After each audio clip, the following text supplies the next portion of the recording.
I'm going to call the meeting to order, and if you'd all stand for the pledge. I pledge allegiance to the flag of the United States of America and to the republic for which it stands, one nation, under God, indivisible, with liberty and justice for all.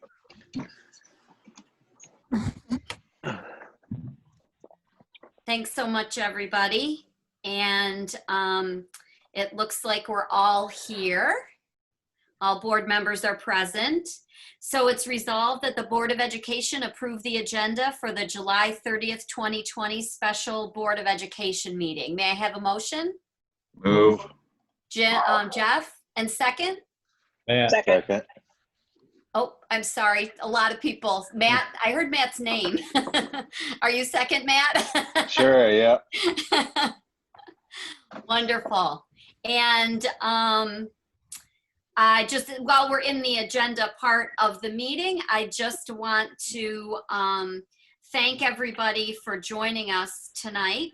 I know we've all been anxiously awaiting hearing a bit more about the plan that Superintendent McDonald and his team are submitting tomorrow morning, as are probably many members of our community. So I wanted to thank Superintendent McDonald and his whole team for joining us tonight. Really appreciate it. And in terms of the agenda, we're going to allow the team to present, and then we'll move through the other items we have listed on the agenda. So is there any other discussion about the agenda? Okay, all in favor? Aye. Aye. Okay, opposed? All right, motion carries. Thank you very much. I think, Matt, I'm gonna turn it over to you and your team. All right. Thank you, Christy. So yeah, thank you for the board allowing us some time to talk about where we are. It's been a difficult road, you know, long days, long nights, trying to listen to as many of our stakeholders as possible as we navigated through the process. And it certainly didn't help with, you know, other communities putting theirs out, and people being able to see that and saying, well, you know, what's Beeville doing? I think what has delayed us a little bit is our decision to, as opposed to having small groups, we decided to do webinars so that we can allow everybody to have a voice. And by doing that, things change as you go, by trying to do the best and provide equity and as much in-person for those who want in-person education as possible. And while doing that, also providing remote learning for those who prefer that. So it's been a challenge. You know, this week we did our webinars on special education, tonight on social emotional learning, and each time you get feedback from those, it helps us. You know, it's like, oh, you know, we didn't think of that, or, you know, hey, maybe we can put this here. And so it's constantly a moving target. And even I want to make it clear that even, you know, as Joe and I will be working through tonight to try and get, you know, this up by to the state by tomorrow morning at some point. You know, we still have a tremendous amount of work to do as it relates to details and getting into the nitty gritty. You know, for example, you know, we do have to find out, you know, when we put a survey out tomorrow, relate to how many students will be coming. You know, will they be wanting remote? Will they be wanting hybrid? What is the final decision there? You know, we'll let that happen for about a week. And then at the same time, we got to find out what staff are coming back. You know, there's a lot of staff across all employees that for certain underlying health needs or family needs, they won't be able to come in person. So all those things weigh into what we need to do as we move forward. Plus, we're waiting for further direction from our governor and the state ed department. So, you know, I want to make it clear that, you know, what we're posting and what we're going to talk about tonight will be a living document. This is new to all of us, and we're trying to do the best we can with what we have before us. So I just want to start to say, I'm going to turn it over to Joe, and Joe's been a godsend for me. I mean, he's been doing this since March, especially during my leave, and he has been tremendous, and I can't thank him enough. But I'm going to let him talk through the plan, and then we can field questions. Okay, Joe. Okay. Yep. I'm gonna make sure that you can see what I have here. Do you still see the agenda, or do you see another document? I see the agenda. Okay. So Agenda. toggle off. I'm going to stop sharing and then I'll reshare in just a moment.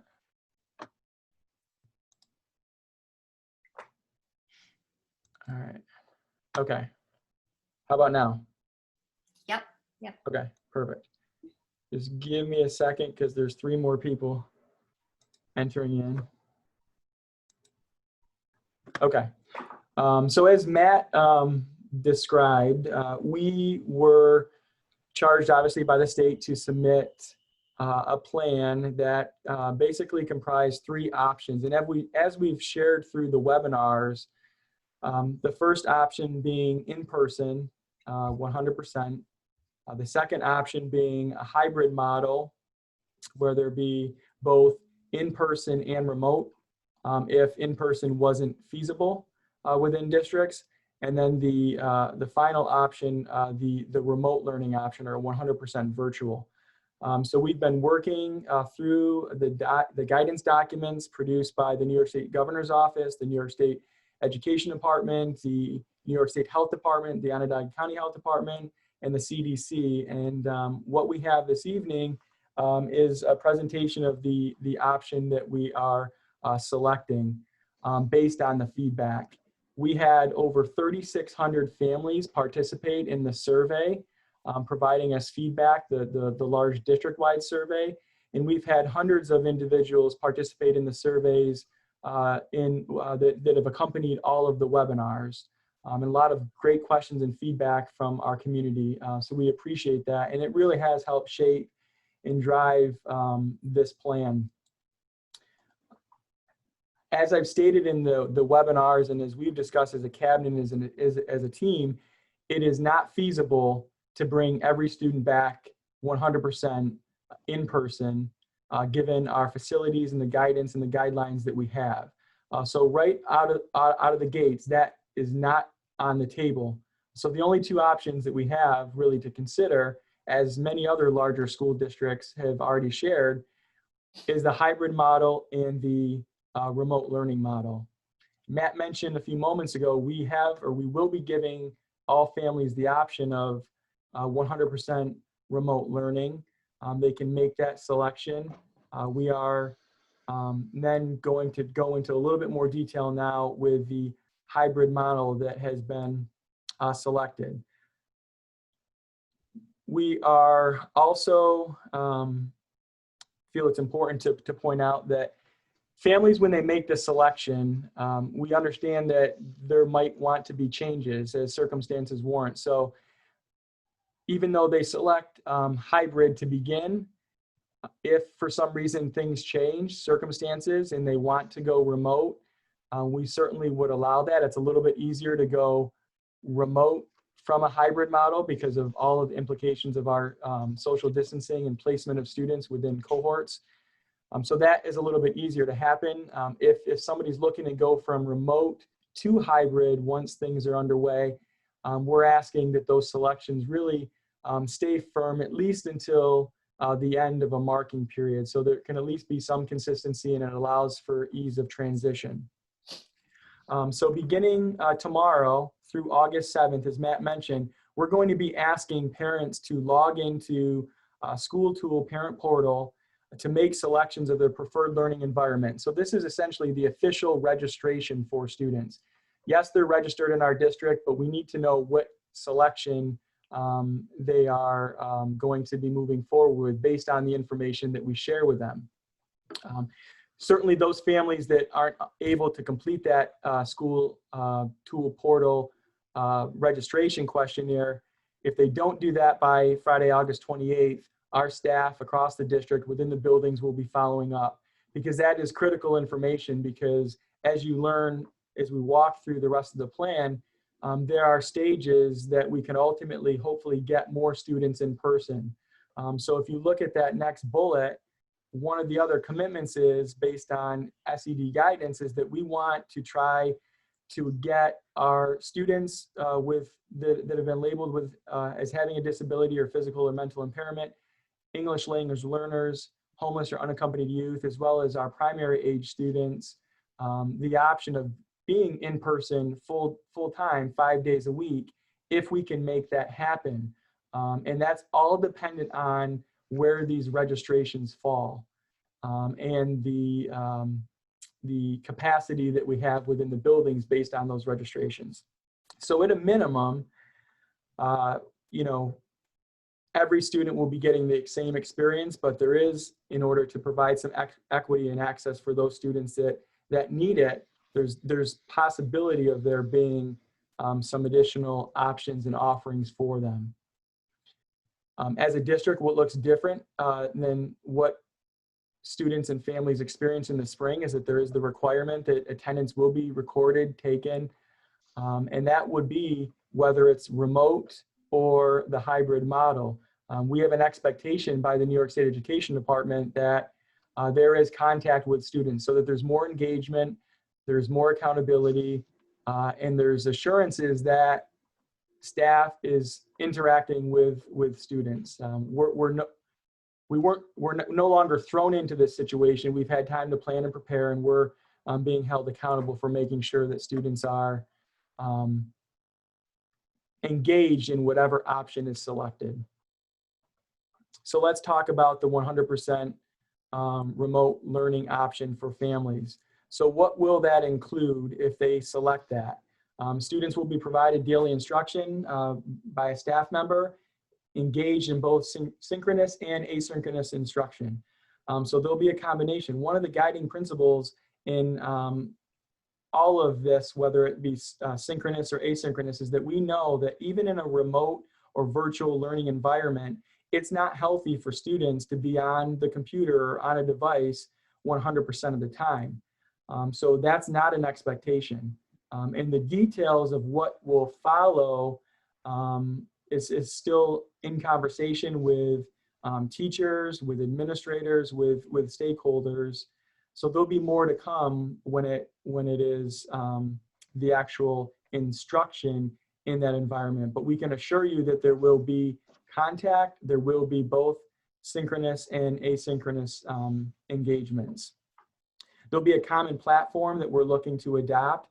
So how that plays out at the secondary level and basically grades 3 through 12, we're looking at Google Classroom as being the foundational platform that staff utilize to communicate back and forth with students. And at the K2 level, we're looking at Seesaw.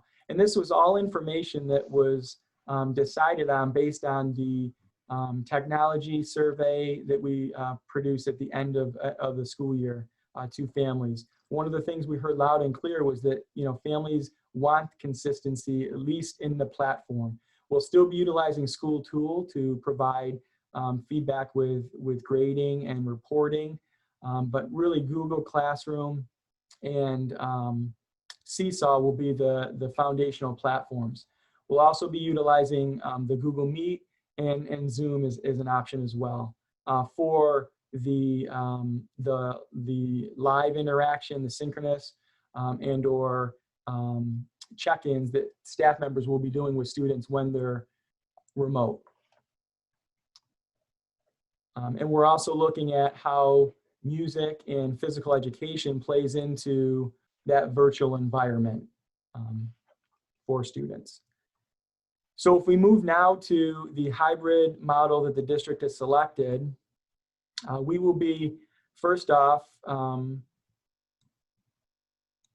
moving students into 2 cohorts. The cohorts that have been identified, just, you know, instead of cohort A and cohort B, because student schedules at the secondary level You know, there's A and B. We're looking at calling these the Buzz and the Hive. So there'll be 2 cohorts, and they'll be designated based on neighborhoods and bus routes. So one of the things that we heard loud and clear from families is for childcare purposes, and also for ease of you know, better tracking families during this pandemic. If there happens to be an outbreak, is that we want folks, you know, in consistent cohorts. That was strongly encouraged based on the guidance from the state. So we'll be utilizing neighborhoods to do that. So students in grades K through 12 that live within a neighborhood, they'll all go to school on the same schedule. So they'll be in person, and then they'll be remote on the same schedule to help with the childcare needs. What we're also looking at for the cohorts, and we're going to get right into the meat of this, we are looking at the 3-day in-person and the 3-day remote sequence and pattern. And Matt kind of alluded a little bit to the rationale. I know a lot of districts have placed emphasis on 2 days, what they're referring to as a 2-1-2 model, 2 days in person, 1 day of deep clean, and then 2 days of another in person for a cohort of students. But again, based on the feedback, one of the things we've heard loud and clear is that parents in our community want students back as much as possible. You know, there's a strong group of stakeholders that want students in every day, and we know we can't do that. So how do we maximize that teacher in-person contact time? So we have chosen that 3-day in-person, 3-day remote sequencer pattern because we know that it allows for that. And it allows for that because it equally provides 90 days of in-person instruction for families, as opposed to what some other districts are doing when they have the 2 days in, 2 days out. Those districts have approximately 70 days, 71, 72, 73. It varies based on their cycles and schedules, but we're gaining instructional time for families.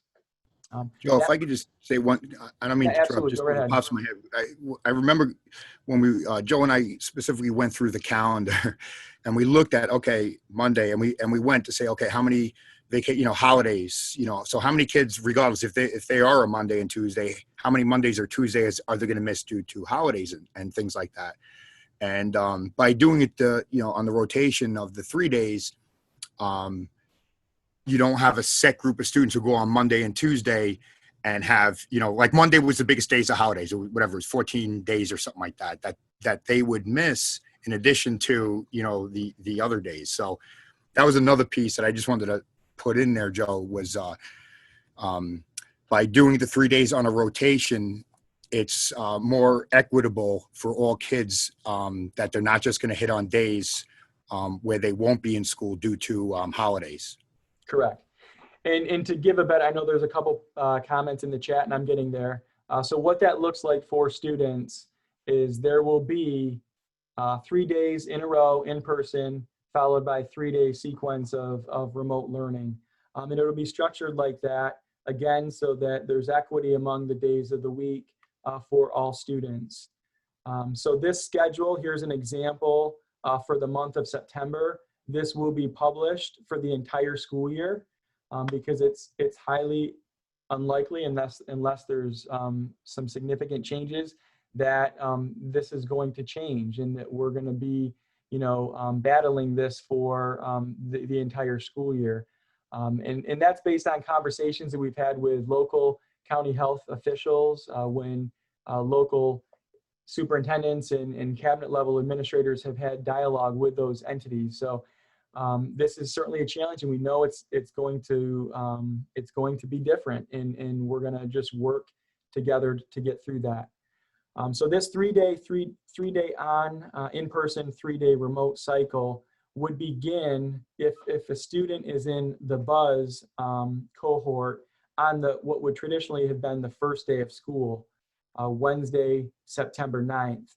Students that happen to fall within the Hive subgroup or cohort, they would be starting school first day on Monday, September 14th. And the reasoning behind that is that we want there to be that in-person connection for those that are choosing the hybrid model with staff to help set up structures.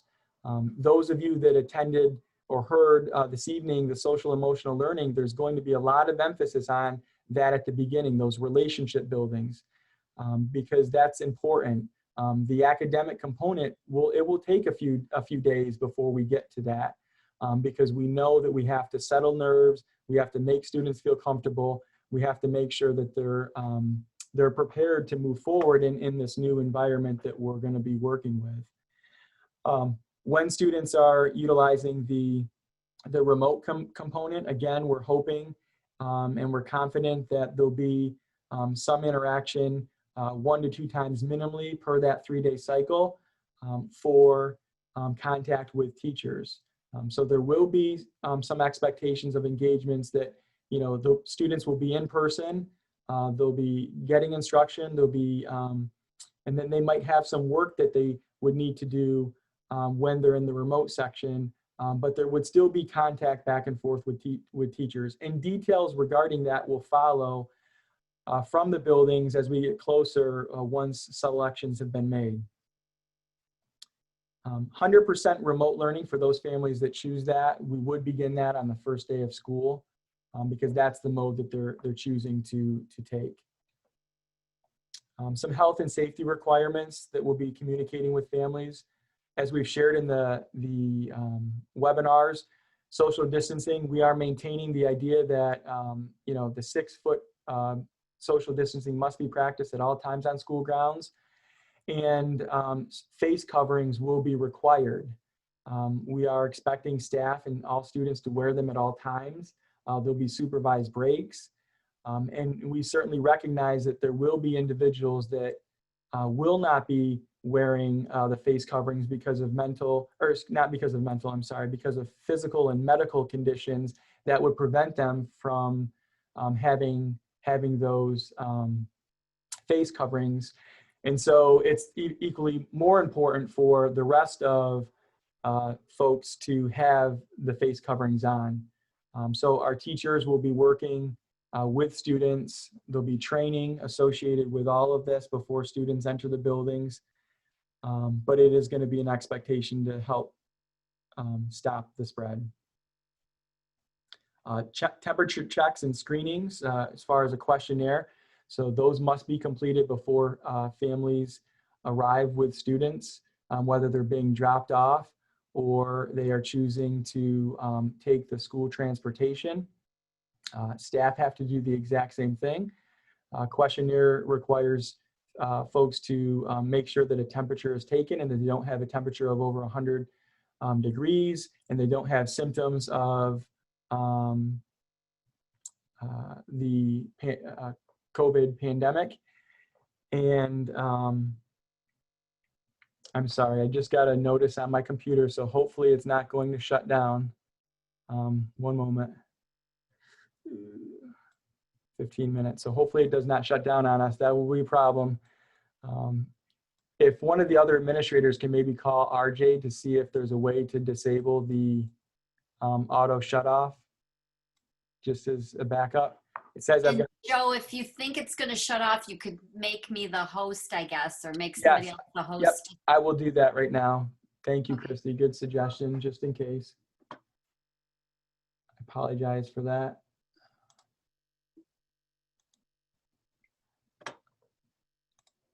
Okay, perfect. Thank you. Okay. As far as the ensembles, right now we're based on guidance and recommendations. We're looking at no in-person music ensembles, singing or playing of instruments, participating in aerobic activities due to that 12-foot social distancing. And arrangements will be certainly made to provide virtual opportunities for students, especially for music and physical education in grades 6 through 12. So we envision lessons happening, virtually for students. One of the positive parts about school is having visitors and volunteers. And unfortunately, given the circumstances, the position is that there won't be visitors and there will not be volunteers within our schools. Certainly, there will be adjustments made over time as guidance changes, but that's how we will be starting the school year. Movements will be minimized, so there'll be staggered bell schedules at the secondary level. In elementary schools, these specials will be coming to the classrooms to help minimize movement and exposure. If there is an exposure, we're saying that at this point, at a minimum, there'll be a 24-hour closure or shutdown. It's likely to go longer while we work with the county health department to ensure that that students are safe. And that 24-hour closure or shutdown for a diagnosed student or staff member would be specific to that cohort pending guidance. So it's quite possible if there is a confirmed case on a first day of a cycle, those students may not be back, but by the time we get to the other cohort, they would be permitted. And obviously we'd be communicating back and forth with families within the district, similar to when there would be a snow day or a cold weather day. Transportation considerations. We're encouraging families to provide their own transportation. We certainly will provide transportation, but based on feedback, we know there are parents that are willing to drive their students to school. And so we have arranged some various drop-off and pickup times within the student schedules to accommodate for that. That will certainly help with bus density so that we can stagger the entrance of students. You'll see here on the screen some examples. So we'll have staff supervising students as they're dropped off. There's a very specific process that will take place, and I don't need to go into details right now because you're going to get that and it's just going to overwhelm people. But the district is prepared as we move forward with plans. If the governor gives us the okay to open up schools, we will certainly share more details about procedures, process. And again, there will be training videos for families and for students and staff. There's not a lot that changes with the schedule at the elementary level. At the middle school level, it's pretty consistent as far as the time frame, but we are looking at period changes. We're looking at trying to minimize the number of periods, more class instructional time for students. So we're working through that. We do not have all of those details finalized. Again, all of that is dependent on the number of students that are participating in the hybrid as opposed to the remote option. Joe? Yes. Under middle school, you have parent pickups at 2 and bus pickups at 2 with instruction ending at 2:03. Yep. I can explain. Instruction continues to 3 minutes after the pickups, or is that when they arrive there? Yeah. So technically there should be another instructional end time for the second wave or second group of students, and that's going to be a typo, so we will correct that. Basically, how things are looking right now at the middle school is there would be two basically waves of students because of when buses drop off students. So there'll be students that choose the no district transportation. The way that it would work is there'll be 2 schedules potentially, and families could be or students would be starting their day. Certain teams would be starting based on the drop off, and certainly there's buses that drop off earlier than other buses. So that's what we're looking at as far as the 2 waves. But the instructional time, it should be exactly the same for both groups, and there should be an additional end time there. And I believe that's around 2:17, I believe, if I remember correctly. At the junior high school and the high school, we are looking at ending the day earlier because of trying to accommodate, less of a need for in-person with all students with regard to lunch because of the social distancing and the issues that would be preventative from us having students there as often as we're trying to get students there. So we would be looking at a grab and go lunch for students, but there would be time built in for those that were the students taking transportation because they can't eat on the school bus. Also, ending the secondary early provides more of an opportunity to ensure that the buses are back to the elementary schools on time, given potentially multiple runs for our elementary age students. So that, in a nutshell, is what we are looking to submit to the state as far as high-level structure. Again, there's more details that will come in the other stages of this process. It's all, again, contingent on the governor saying that we have authorization to open for in-person schooling. And my computer sits down to 7 minutes now. So if there's questions, and I'll certainly log back in, but if there are questions that you have that I would be able to answer as a board, I certainly would take those now before I get booted off the system. Yeah, Joe, Jamie, this is a question for you and Tiffany. How do we look financially with all these changes that we're making? Can we do this within our normal budget? We have a budget that's built on having a full-time staff. Okay, so if our full-time staff we're not hiring any more people than we planned on, we should be okay. You might see a little spike in bus costs. Once we can only put 22 children on a bus plus siblings, so you might have 25. So the elementary schools, if I have 50 on a bus in a normal year, it's going to take 2.5, 3 buses to get the same number of kids to school, unless parents bring them to school. So in certain areas, you might see some patchy. We're not going to really know until we hit the ground and try it for 2 or 3 weeks and see. I don't think it's going to be a huge difference. Okay, good.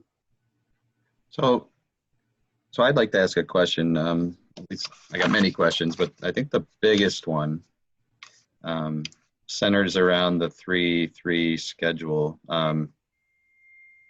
And keep in mind, the board got this today, so we're still kind of ingesting it. So questions don't necessarily mean criticism, just questions mean we just got it today. So we're trying to come up to speed here. But and the feedback I've been getting is, the 3-3 is going to be tremendously difficult on a lot of families with work, daycare, all those logistical things that will be changing every week throughout the entire school year, as you pointed out. So, I know you said we picked 3-3 because of the feedback we got from. Okay, so what do you want to say? I want to hear what he's saying right now. Oh, the budget, there was one question? I'm going to try to mute her. Okay. Are you going to reclaim the host, Joe? I can try. Oh, if you can mute it, I'm sorry. Right. I'm just not sure who's talking. Okay. So I guess back to my thing. The feedback I'm getting is more the 3-3 is so tremendously difficult to deal with that I know you said based on feedback you guys went with the 3-3. So I'd be interested to see a little more detail of how you arrived to that. What considerations were taken into account about the families in the district being able to deal with this versus, balancing that with more time in school. I know, to get kids into school more, like I know you mentioned the Liverpool or whatever, where they have 2 days a week. Did you look at potentially, the cohorts going during 1 week, 2 days, with a third day kind of alternating? So at least there's a little less churn to the schedule. But, I guess my ultimate question is just what exactly did you guys consider when picking 3-3 as far as the impact to the families in the district? And, why ultimately did this become the choice that you are presenting here today? So I think we need a little more background to understand that. So we certainly looked at that based on feedback too that we were getting from families. Looking at the idea, again, it goes back to trying to be equitable for all families. We heard in surveys, it's not fair for some families to, some employers, there's certainly more flexibility than others. And it's easy for somebody to have the consistency of, I'm going to take off or be off with my child on Wednesdays, Thursdays, and Fridays, and have students in schools on Tuesdays and Thursdays. That necessarily isn't the same for all families. And so some employers have a hard time with people being not in person on Wednesdays, Thursdays, and Fridays due to what their work commitments and expectations might be, and vice versa. So that was one factor. The other factor was, again, looking at how frequent there were breaks, whether it be federal holidays, and trying to equalize and make equitable the number of days for each of the cohorts. That was another factor. So those were the two, I think, higher priority examples that we were going by. And certainly based on what we saw in the surveys, families were more pleased with the 3-day. They had higher results of those that strongly supported, and were either neutral as opposed to oppose and strongly disagree, in comparison to a more consistent structure, whether it be 1 week on, 1 week off, 1 week on, 1 week off. So once we started seeing that feedback, that's again why that became a priority. And we also, again, not to go back, felt that we could give students more time in school as opposed to schools that feel that they need a day to do a deep clean. Our custodial and maintenance staff can do that work in the evening. So those were the driving factors. And we certainly recognize there's not this, no matter what happens in this new normal, it's not going to be ideal for anyone. It's not the same. It's not what we're used to. And we just strongly feel that also that continuous 3-day opportunity for instruction, there's more frequent contact time with students as opposed to some other models where there's lengthier breaks. And before you made the decision, did you talk to the other districts in the area that, because it seems like, I don't know what the percentage is, but significantly most of the districts, Yeah. Schools significantly most of the districts picked a similar model to that is different than ours. So I'm just wondering why that other model of the 2 days a week was so much more popular than this one. Yeah, there's ongoing conversations based on this entire summer. I mean, superintendents have been meeting back since the pandemic started. And all of these conversations, everyone's been sharing their plans with each other and talking about the strengths and the pros and cons. And again, every district is different based on needs. So ours truly is based on our needs.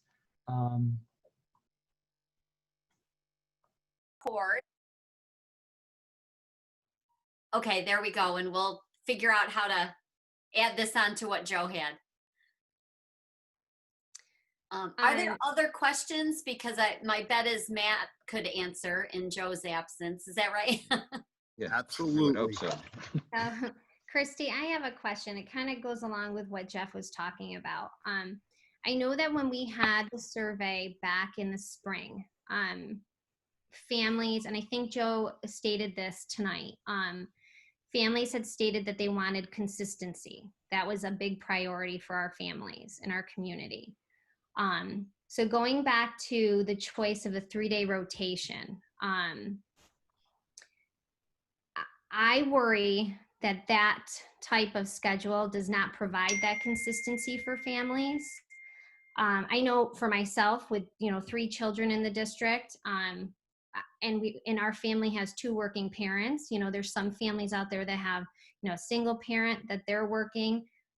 I just don't see how this can be feasible for people to find childcare inconsistently from week to week. So I guess going back to that survey and having families saying they wanted that consistency, can you kind of talk about that a little bit?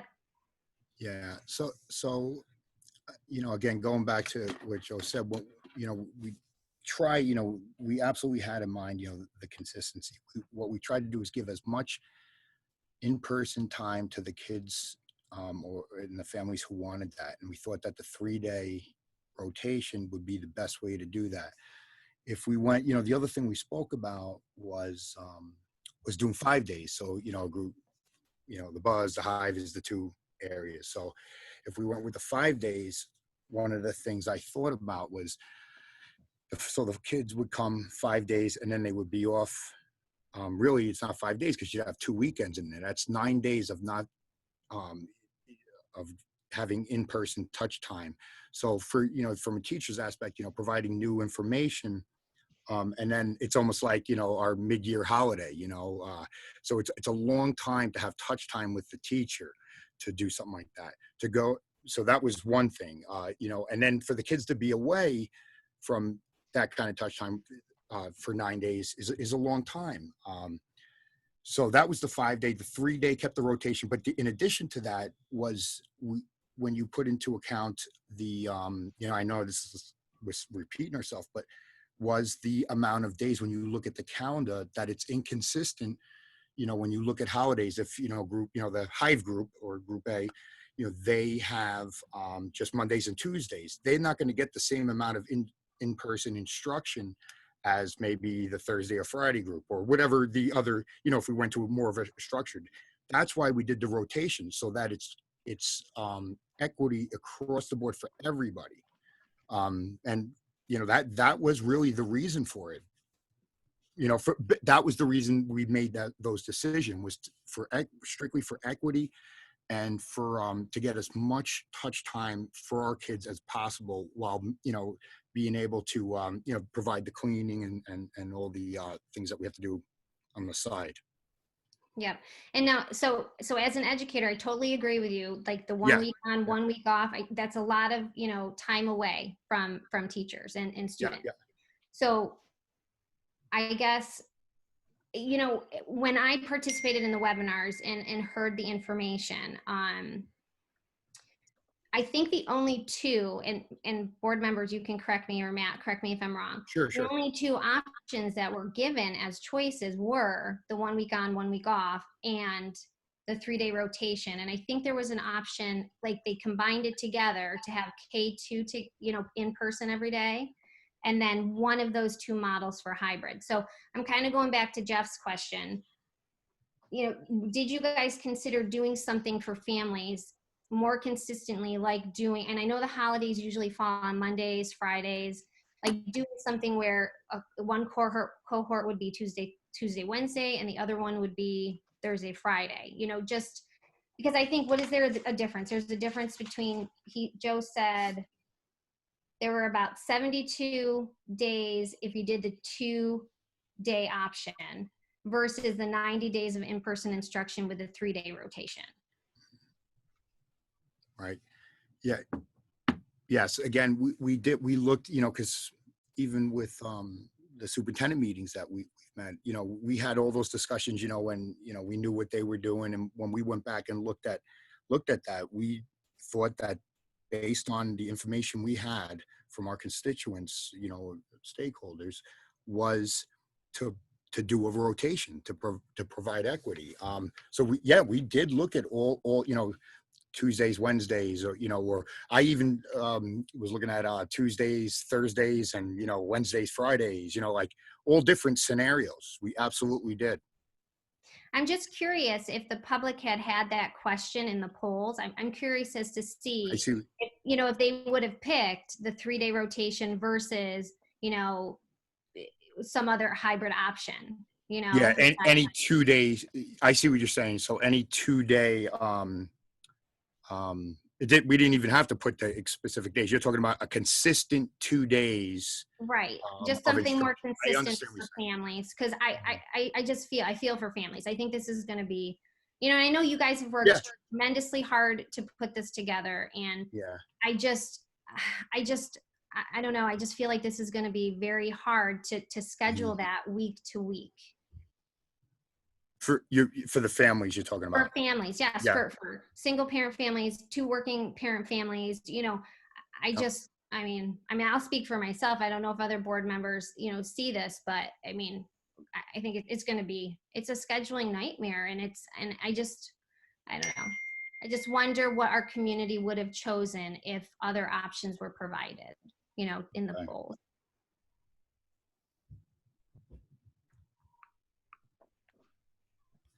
Matt, and I'm going to just jump off the schedule for a second because I know that's a challenge in many ways.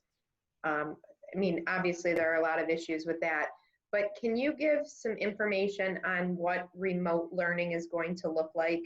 Obviously there's a lot of concerns from parents that what happened in the spring was not enough for their children. Yeah. That, many of them were given assignments, there wasn't attendance taken during the class or, to make sure that they were doing the work that they were doing. So what is the remote learning going to look like? Are kids going to be logging in to the actual class to see what's going on? Is attendance going to be taken? Or are they going to be, for lack of a better term, are they going to be left to their own devices on those 3 days of remote learning? Yeah, great question. So remote learning will look very different than what everybody saw in the spring. Yes, there'll be, we have to get with, once we get this, 30,000 foot piece done, we have to get with, the practitioners to talk about what that looks like. But I will tell you that it will be different, that there'll be, let's just say, your global history, for argument's sake, that class is between X and Y. You have to sign in, attendance will be taken, there'll be accountability.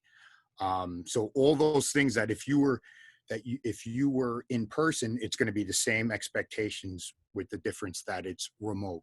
So yeah, it will not be like last time. It will be, I don't want to misspeak because we do have to get with the practitioners on what that look like. It could be direct instruction. It could be, however they would typically do it in the classroom. It might be a period where it's, practicing the new learning, but there will be scheduled times, there will be accountability, there will be attendance taken. So that is the difference between what we did in the spring versus what the plan will be in the fall. Does that answer? Yes, that's helpful. Okay. Matt, I'm curious about if the teacher is teaching in the classroom for 3 days and Yep. Also has students having remote learning those 3 days, how will that work?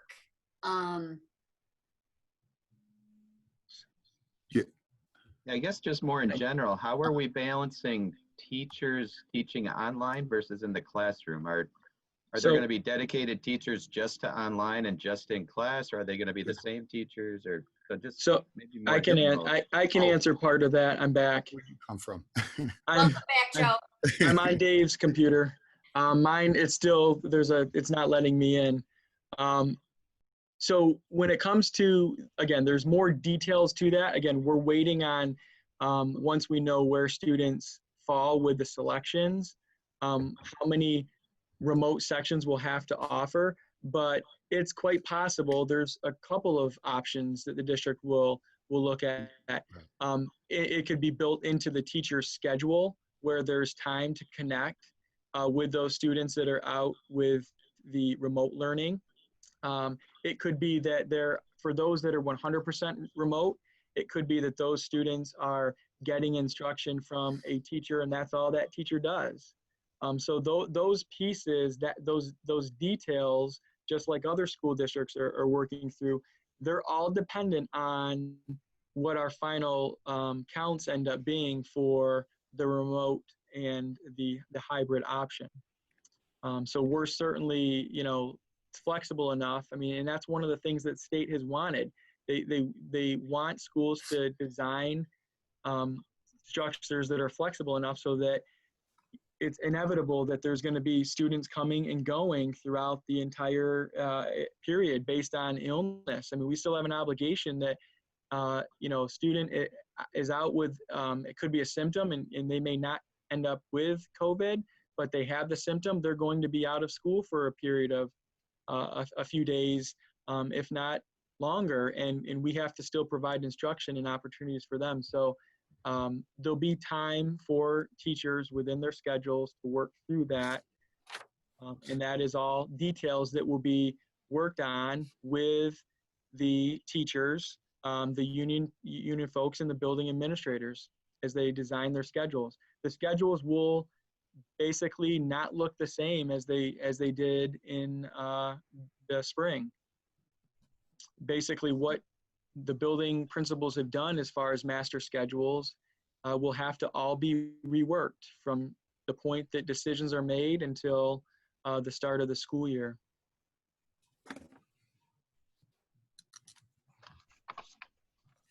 I had a question. You mentioned if somebody tests positive, then the cohort, I forget how you said it, the cohort would, where is that? Would then go remote learning for some period of time. Mm-hmm. So just as an example, because cohort's defined in this plan as a K through 12 cohort on a 3-day rotation. So Correct. if somebody in like second grade tests positive, does that mean just the second grade in that building? Does that mean the entire building? Does that mean everyone K through 12 will go home? So what we're going based on the guidance that we had back in the spring, and this is where I think we're being, at least at this point in time, and it certainly can change, overly cautious, because one of the things we've heard from the county health department and the commissioner of health is that, you know, we have to stay on top of things. Sooner we do, the less likely there's going to be that rapid spread. So our position, working with our medical director, our supervisor of nurses within the district, is that if there is a confirmed case within the district, within that cohort, so because we're using neighborhoods, it could be that, you know, a student has a sibling or the classroom of students. So we're looking at basically having a closure period for a minimum of 24 hours if there's a confirmed case, and working with the county health department to determine what are our next steps.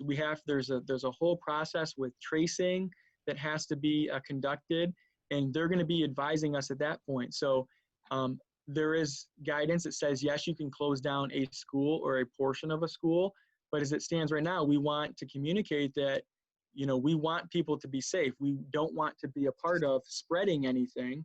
So we're looking at, if a cohort has an outbreak, there'll be a 24-hour period until we get that advice from the county health department moving forward. So in my example, if a second grader at Palmer tests positive for COVID, or a teacher at Palmer tests positive for COVID, all students in school in that group or cohort from K through 12 will be out at least 24 hours. That's what you just said? Correct. Okay. While it's investigated, and there will be remote instruction for those students, similar to, you know, what would be like a snow day. But instead of a snow day where students don't do anything, or a cold weather day, they would be getting interaction and engagement by our staff. But we would not try to shift the 3 on 3 off schedule. No. The schedule is the schedule as it stands. That's why we would be getting that out to families.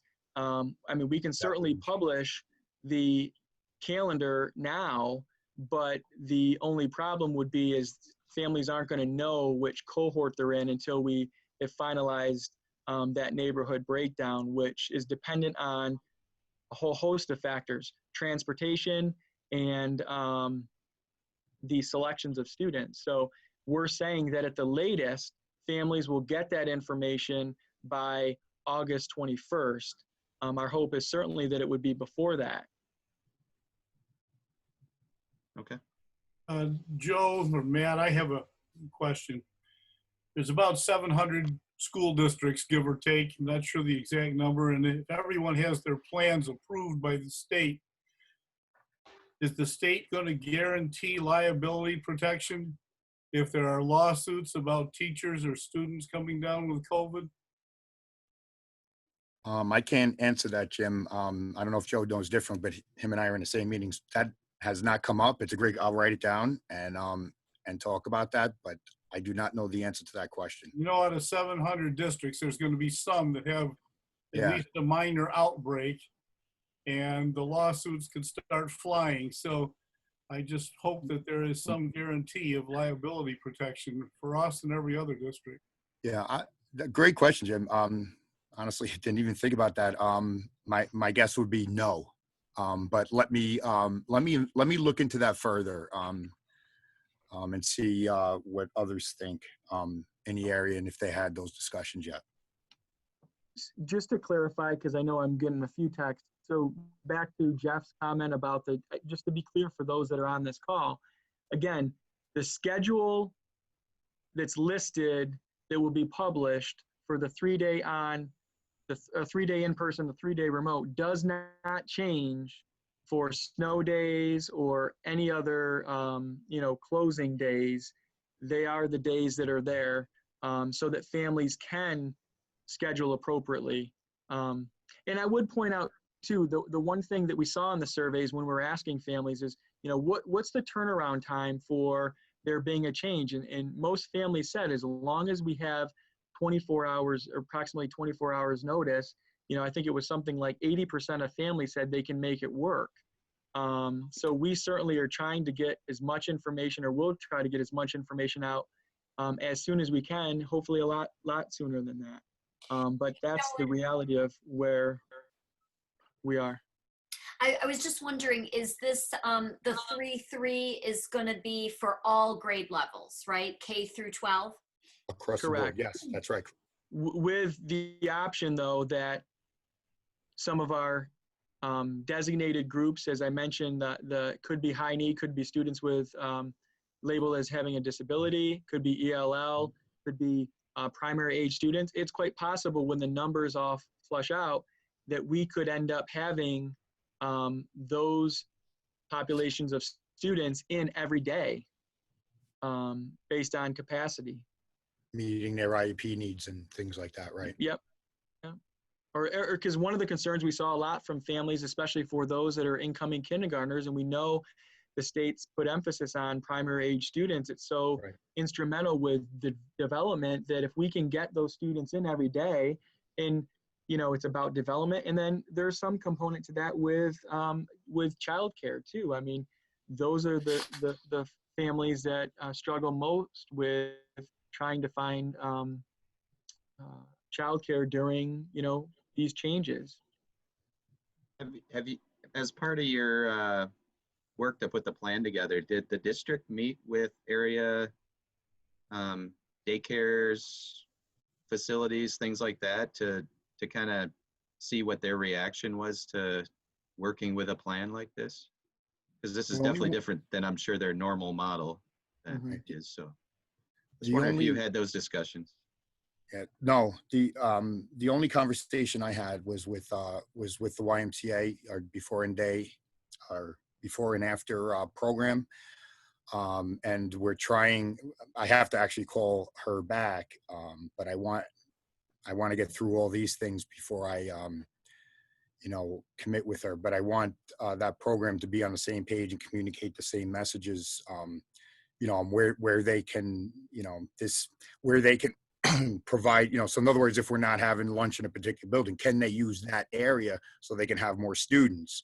Are we going to provide, early drop off, late drop off, things like that? But the only one that I have been in contact with, or has reached out to me, I should say, was the YMCA. That's it.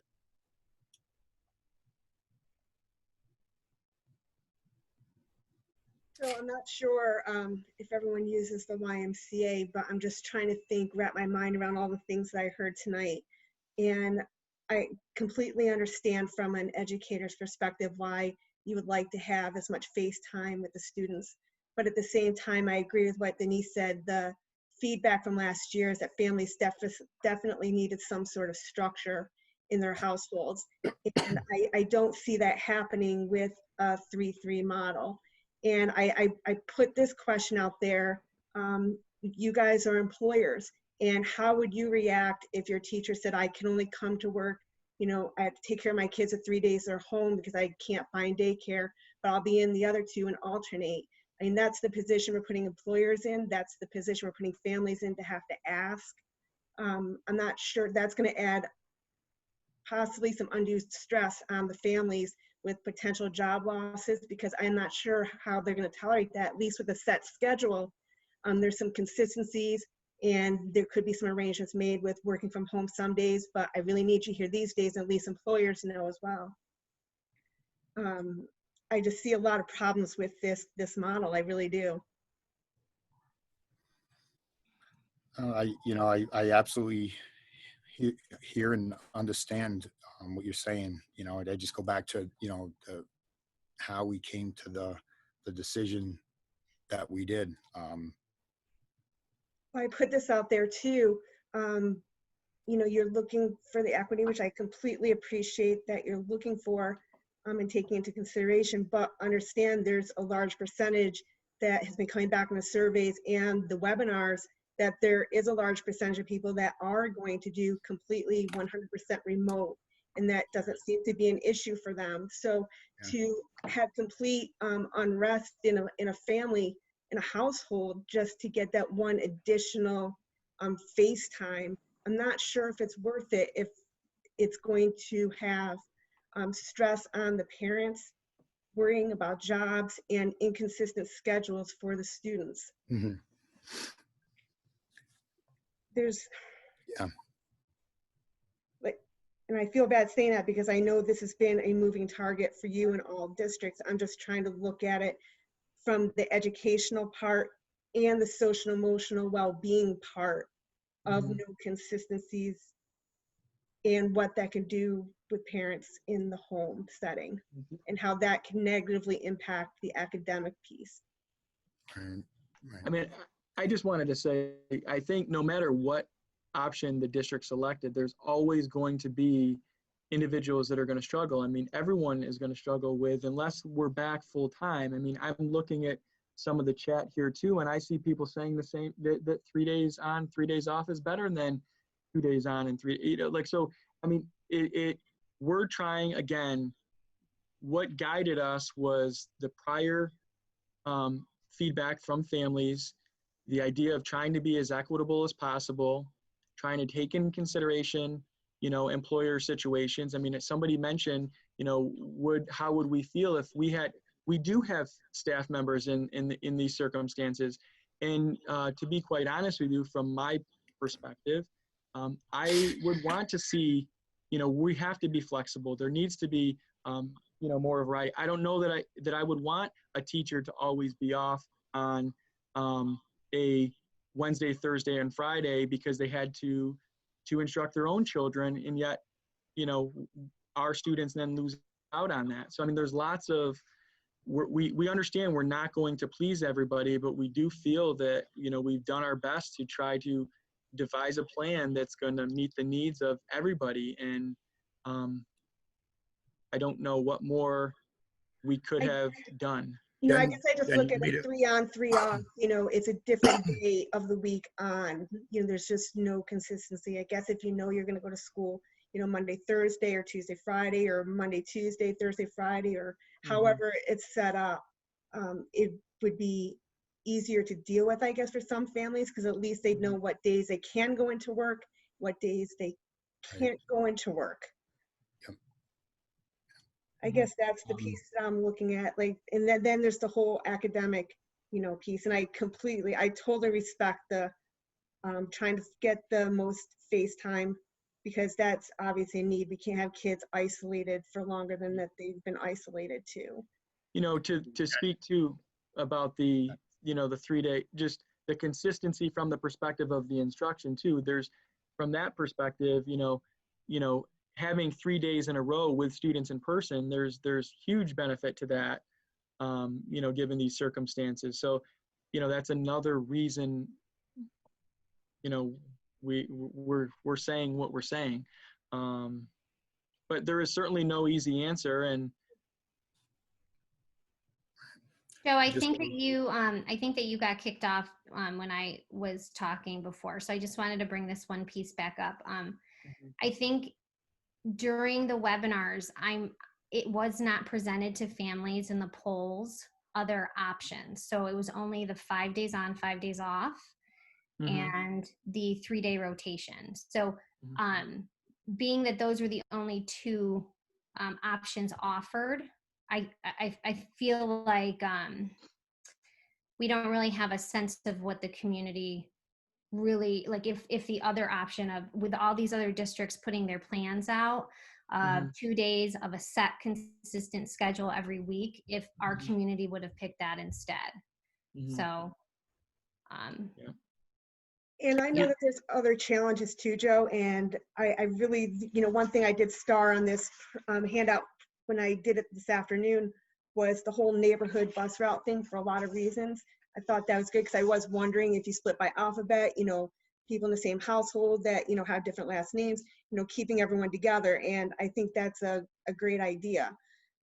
There's good things with this that I like, but I mean, I do have questions, like with transportation, that was, are parents going to drive their kids or not? What if you have it set with how many students you can have on the bus? What happens if a parent, has a new job or they're called in, but they have been driving their kids? How much flexibility is there going to be on those buses to have additional students? And how are you going to know whether they need to be picked up? Is there some sort of plan for that?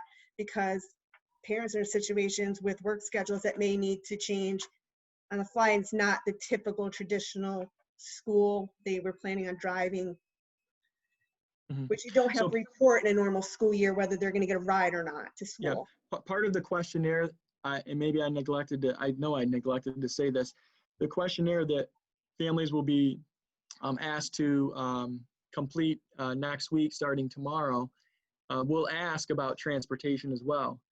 Are they planning to utilize school transportation for the morning, talking about childcare, whether they're a part of the Y programs that are in some of the buildings? All of those additional questions that are going to help drive, the routing of students and the arrival and dismissal of students. We're gathering that information in the questionnaire that goes out as a part of that what I'm calling registration, even though it's not registration process. So that will help us make determinations. So we'll be able to design those routes with that in mind. And certainly we would encourage families that if they know that they can't do this for certain, then they should certainly select that they're going to need transportation. No, I hear you. I guess I'm asking, like you said, for the academic piece, if they want to go from full remote to hybrid or vice versa. Oh, I'm sorry. That can't be done until, after the first 10 weeks, most likely. So there's some consistency, going on. I guess my question is the transportation going to be held to that same type of thing? Because on a daily basis, No. a schedule may change on the fly, and what happens then, because a kid may have signed up to be driven to school, but then all of a sudden mom and dad have to be at work, something happened, they're on emergency call, and that kid, how do you know that they need to be picked up, and is there going to be space on the bus for them? Yeah, that would not be the case. We've, the transportation director, we've talked about that. And basically it'd follow the same model that we do with any other newly registered student, or if there has to be a change. I mean, it won't be instantaneously, but it might take a day or two to get that set up, because we need to ensure, because the bottom line is we don't want to, number one, misplace or a student with the busing, and we want to make sure that everything's safe. But they'll be looking into all that. I guess I'm looking at additions. I guess you answer my question, it can't be a random day that they can take the bus, but then, because I'm thinking about the safety and the distance on the bus and how that would work. So they would actually, like other times, their kid missed the bus, they'd have to find someone in the neighborhood possibly to drive them to school. Mm-hmm. But since we're talking about transportation, I had a quick transportation question. Since we're encouraging, I think we put it strongly encouraging, parents to drop off students.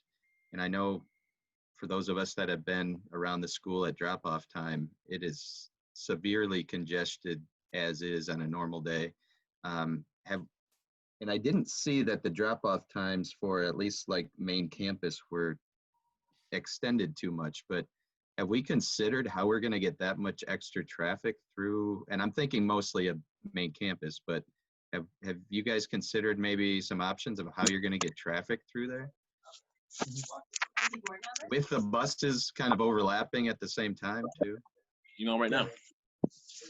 Yeah, We're trying to have more time at the beginning and end of the day so that the families won't be mingled with the buses. We're also not going to ask the buses to just wait and sit there with the kids on the bus. We're going to release the kids when they get there. So we're going to try to get more traffic moving as opposed to being clumped. And we can only do the 22 to 25 kids on a bus. So we're hoping that if the families can transport some of their children, that we can still have a regular school day. We are going to dismiss the high school early, trying to free up time at the end of the day to get all the little ones home. Is it going to be, well, yeah, we thought of all about those kind of things. Would we have the parents go to the back of Baker? We have the parents go to the side entrance of Durkee. The times for the elementary school are going to be different, so that should not be an issue with the other two. We're just going to have to give it a shot and see what happens. Is there a magic? Oh, I'm sorry, Jen. No, you can go ahead. Okay. You may Is have there a more magic questions. number? Okay. Is there a number, a limit to how many children will be on a bus? Right now, we can put 22 kids on a bus, sitting one in a seat. The Okay. siblings in a neighborhood, one of the things of looking at a neighborhood, if we're taking elementary school children in and their siblings can ride the bus in with them so that we can group people together. Maybe we can get 25 kids on a bus because they will allow us siblings to sit together. The guidelines allow us to do that. The problem is that, and then if we think it's not really a problem, if we're only, like say, pick Palmer, for instance, there's 250 children there. There's 500 in total. The 250 are going to go there in that day. And I say 100 and a quarter of them, those children come in, or 100 come in with their families. That means we can pick up 22 to 25 kids in that smaller group with a similar number of buses and still get buses to school on time and have a regular day, both the beginning and the end for the kids. So that's kind of what our goal was. Will it work in reality? We're just going to have to see how we're going to have to see what the parents choose, and then we'll just have to plan accordingly. Because of work commitments, it might be easier for parents to drop children off in the morning to not pick them up in the afternoon.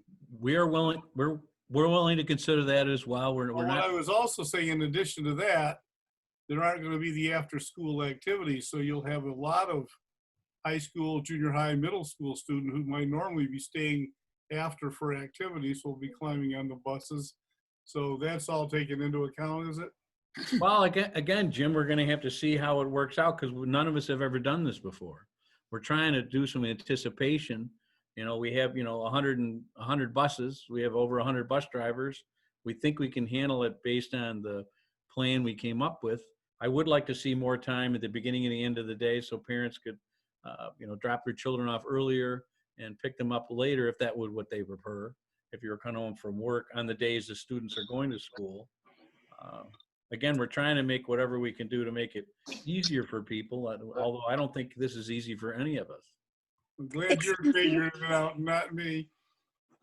Oh. Excuse me, I have a question about the drop-off times. Sure. With the parent drop-off, for example, of elementary being 7:30 to 8:15, I wondered, does that mean we're able to drop children off anytime during that window, or will there be designated time slots by grade or family? That would be any time. We're planning on having staff there to supervise the children so they can get dropped off and get in and do the distancing and have their paperwork ready when they walk in, or if they forget their paperwork, they can have their temperature checked. So we're just letting people come. We're not going to group the buses. When the buses come in, they have a load of students. They're going to drop those kids off, and the bus is going to take off.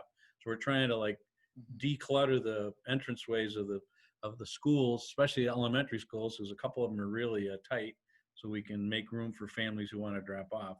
We're hoping to get the buses in after the families drop off, like at 8:15, and families have the earlier 7:30 to 8:15, that 45 minutes available just to swing in and drop their children off and be supervised.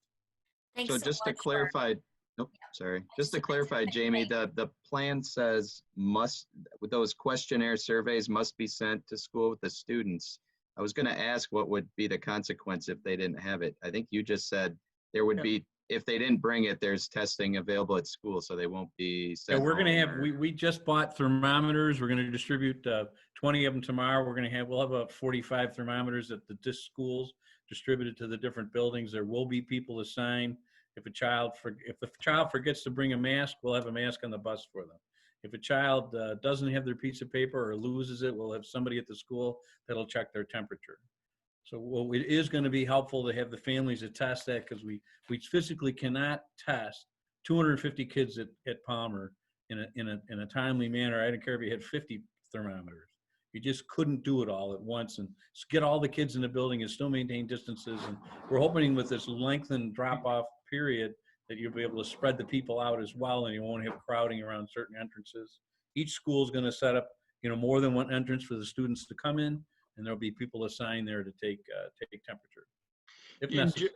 Just to add to Jamie, I mean, certainly we're saying must, because if we have, take for example Baker High School, and half the population happens to be there, so you've got 650, 700 students going in, and they don't have those screening forms completed ahead of time, it is going to significantly slow the entrance and ultimately impact the instructional day for those students. And so that's why we're saying we really need families. This is a team effort. Everyone has to work together to do their part to ensure the safety of all of our students.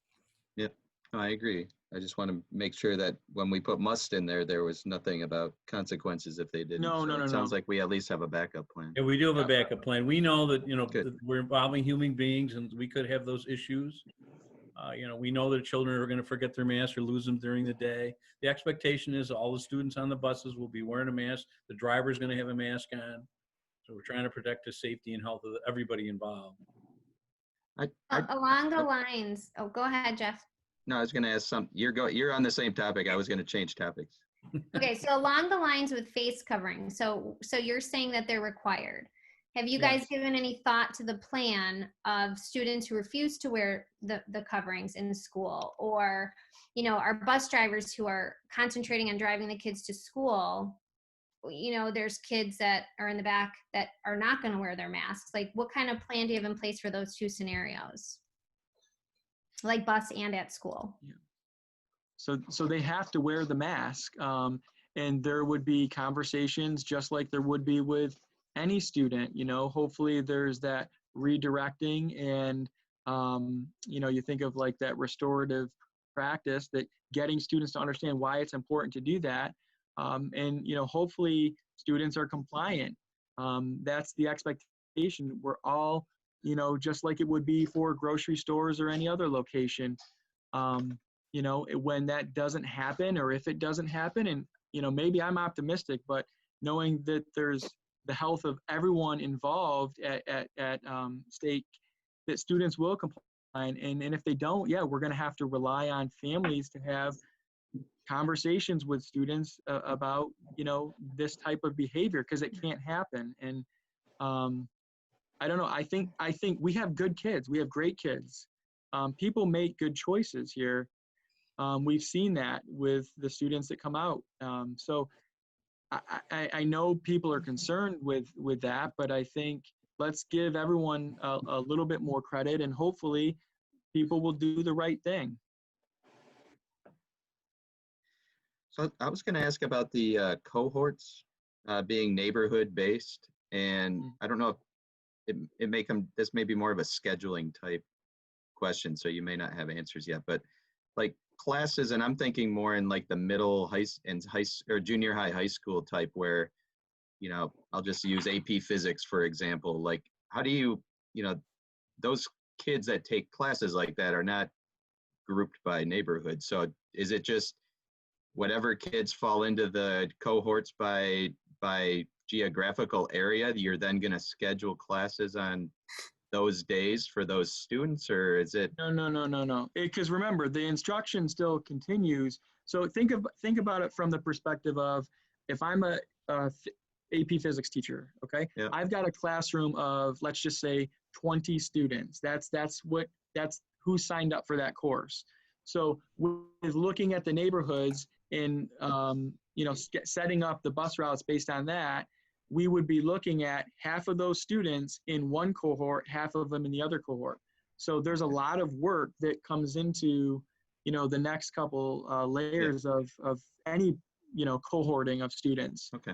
So there's kind of a general assumption that somehow this will all kind of half and half everything, so that, and there'll obviously be special cases, but Right. that's the thought that. Yeah, okay. no, and we know this is possible. I mean, other school districts are looking at similar things. Okay. Yeah, so Yeah, it's I definitely realize you guys got a doable. lot of scheduling work to do, so I didn't. Yeah, I don't know and if we know some of those parameters based on neighborhoods as they rerun schedules, some of the placements of courses will help ease some of that. Okay. Joe, for the remote learning, will be our teachers providing that education Yes, to our I students? know. It will be our teachers teaching our students. Okay. Yep, that is our expectation. I know there was conversation initially, and I think it really stalled. In conversations with other superintendents, BOCES was looking at some potential options to help support districts with remote learning. But with that comes, complications too, because they have to be BOCES employees. So BOCES would have to now hire employees. Districts would then be billed and they'd have to cost share. There'd be a fee associated with it. And again, for smaller schools, that might very well work out because they need it. We look at it from a district this size, we really believe that, with the number of offerings that we have and the staff that we have, there's going to be circumstances that, we have the employees to do that work. I mean, and that's what our teachers are committed to working with our kids. So that's what we're, committed to doing. You reminded me though, when I said BOCES, and I neglected to say this before, I don't believe I did when I introduced the plan. The intent right now for BOCES or BOCES programming and CTE programming is that those students would be able to go every day. BOCES believes that they can make that happen based on the sites that they have. So any of our I'll use the CTE programs at the high school that are run through BOCES. Those students would be able to attend every day at BOCES. So we would be looking at potentially, if a student needed a ride, there'd be a midday run if they weren't already in school on the 3 days that they were here. So again, this is extremely complex, but it is certainly doable. Have you guys, I know, I'm not sure if you have the answer to this yet, but for the older students, grades 6 through 12, are they going to be switching classes or are they going to be staying in one room? They're going to be switching classes.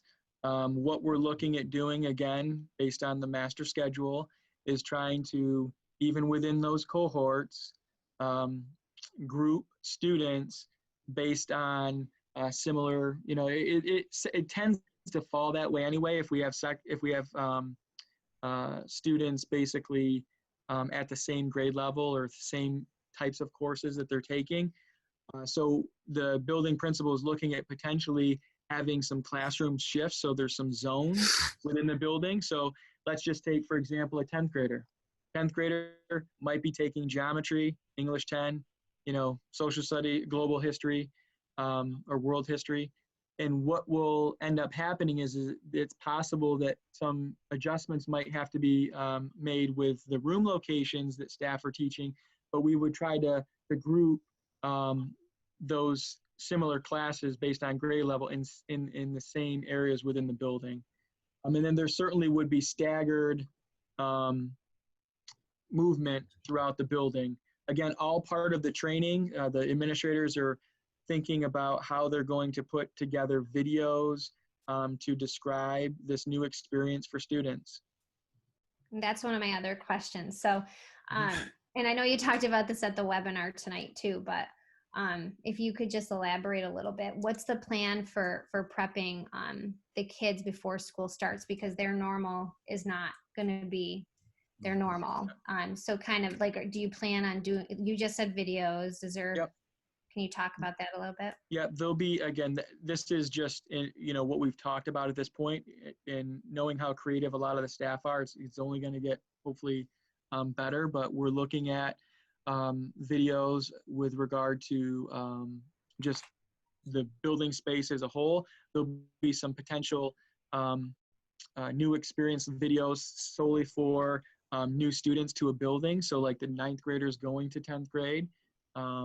There'll be hand washing and appropriate use. I mean, everything from, the restroom, walking in the hallways, all of that training. And we are required to do that before students enter the building. So we're going to have to get that information out to families. Staff will certainly be trained. And again, once they're there, those first couple of days when we're talking about, social, emotional, and supporting students and building relationships, a lot of that will be reviewed. So those are some of the things that we're looking at. There'll be much more detailed communications, and we figured the video format is more appropriate, and people don't want to just read documents, that they actually need to see the demonstration. So we have folks that are going to be working on that. My apologies if you answered this one already, but for those who choose 100% online learning, will the teachers teaching those students be completely different than the teachers teaching the in-classroom teaching? And if not, what's the vision right now for teachers balancing online versus in-class instruction? It's all dependent on the grade level, the courses that are taught. It's possible based on, enrollments, that a teacher could be teaching 3 classes of in-person. That's the way it falls. And they could be teaching 2 sections of, online learning for those families that go that route. At the elementary level, let's just take kindergarten, for example. It's possible that in a building or even across the district that there would be a designated teacher that would do that work.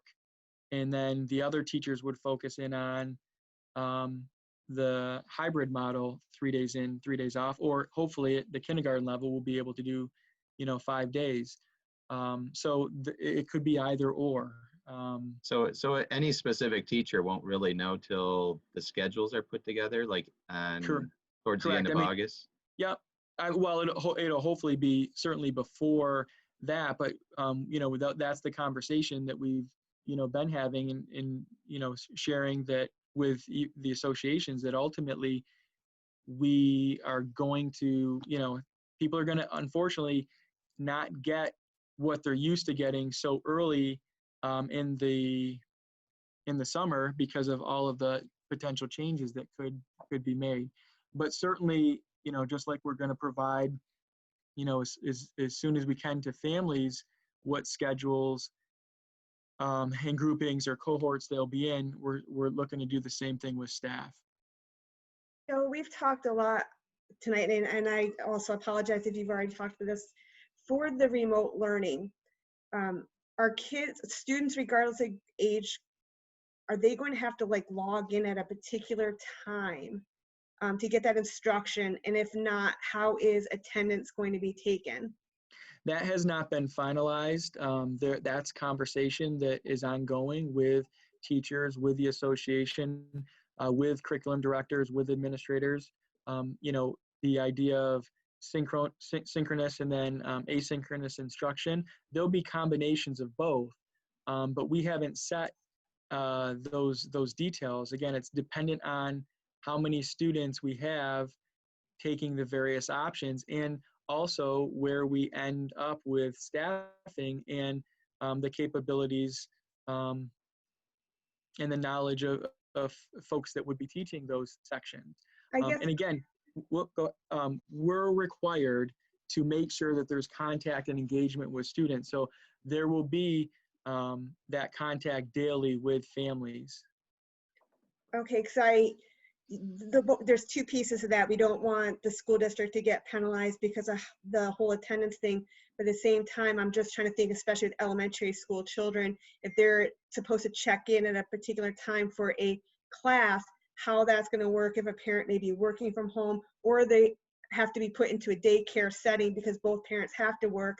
Are we relying on daycare providers to make sure they're connected? Like what would that look like for especially our younger kids who just can't do that on their own? Yeah, there's connection. The key is connection, engagement. Those are the things that are ultimately what we're held accountable for with regard to attendance. So it's ensuring that. So we have to be flexible. So there are going to be circumstances where a child isn't able to do that. And as long as there's communication back and forth with the families and that students aren't missing out with the engagements, they're still able to, whether something has been recorded, placed on YouTube, placed on any other device that allows folks to view after the fact. I mean, all of that, it's a larger conversation. I mean, there's no definitive answers on that. We can't say it's going to be, and like I said, I think I'm confusing with what I said to the webinar earlier. If I did here, we're not expecting students, to be in front of a computer when they're remote 100% of the time. That's not good for kids. So that was one of our guiding principles as we've been working through this, and it will continue to be a guiding principle as we move forward. That's not good for kids. Hey, Joe. I want to go back to the classroom. Now, my computer kicked me off a little while earlier, so I don't know if you guys have already discussed this. But the classrooms themselves, since you're saying they are going to be switching classes in the high school, what's the sanitation? What's the cleaning protocol we're going to be going with? Are we cleaning after classes, between classes, after school? How are we doing that? What's the thought process on that? Want me to handle that, Joe? Sure. Yeah, Jamie, I was going to say, Okay, what we're going to do is we have a cleaning staff that's their job is cleaning. We're going to clean every building every night. We bought special equipment, these misters that we will use to spray this, puts a negative charge on it so it wraps around doorknobs and handrails and flat surfaces. We're going to ask teachers and students in the rooms to make sure that when they leave at the end of the day, their desk is clear. So we're not touching people's personal stuff. It's in the desk or goes home with them or goes in their locker, whatever they do with it. And then those surfaces will be sanitized every single day. The buses, what the bus drivers are going to do between runs is touch up the high touch areas of railings where the students are coming up the well of the bus, the corners of the seats.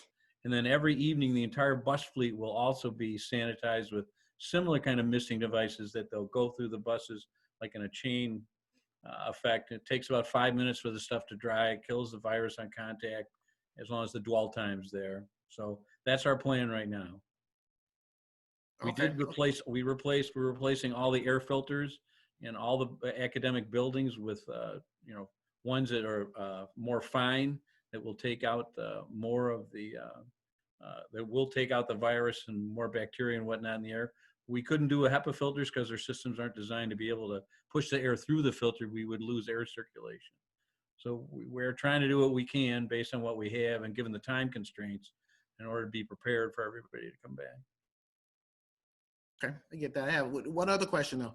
On earlier, I think I heard you talking, Joe, about the if there's a positive test. So if there's a positive test, you're saying that when they find out there's a positive test, say it's Wednesday, the whole cohort is off Thursday? If they were scheduled to be in the next day at a minimum, yes, that would be the guidance that we've been advised from our medical director, our supervisor of nurse, and then we have to work with the county health department, who is likely to extend that beyond that while they do some preliminary contact tracing and go through that process. Now, the CDC, if my memory serves me right, actually recommends potentially 2 to 5 days. We were basing this initial, that's why we said at a minimum. So certainly the health department, that's the expectation from the state education department, is that we work with a local agency to make sure that we're doing what's necessary. Yeah, because the norm, I know my wife tests every week where she works, and it takes them 5-6 days before they get results back. So within that 5, and then we get the results back, we take the next day off. My concern is before those 5 days, because I didn't feel bad until Tuesday or Wednesday, but I might have already been sick before then. I've been in class around everybody else. I mean, that would be more of a concern for me. I don't know if I'm off base with that. No, and that's part of, again, that's why the experts are making those decisions. That's not our area, and certainly Julie, if she were on this call, would be able to describe in more detail. The full plan does describe that. But again, we're working with the health department at that point in time. So it is likely to be greater than that.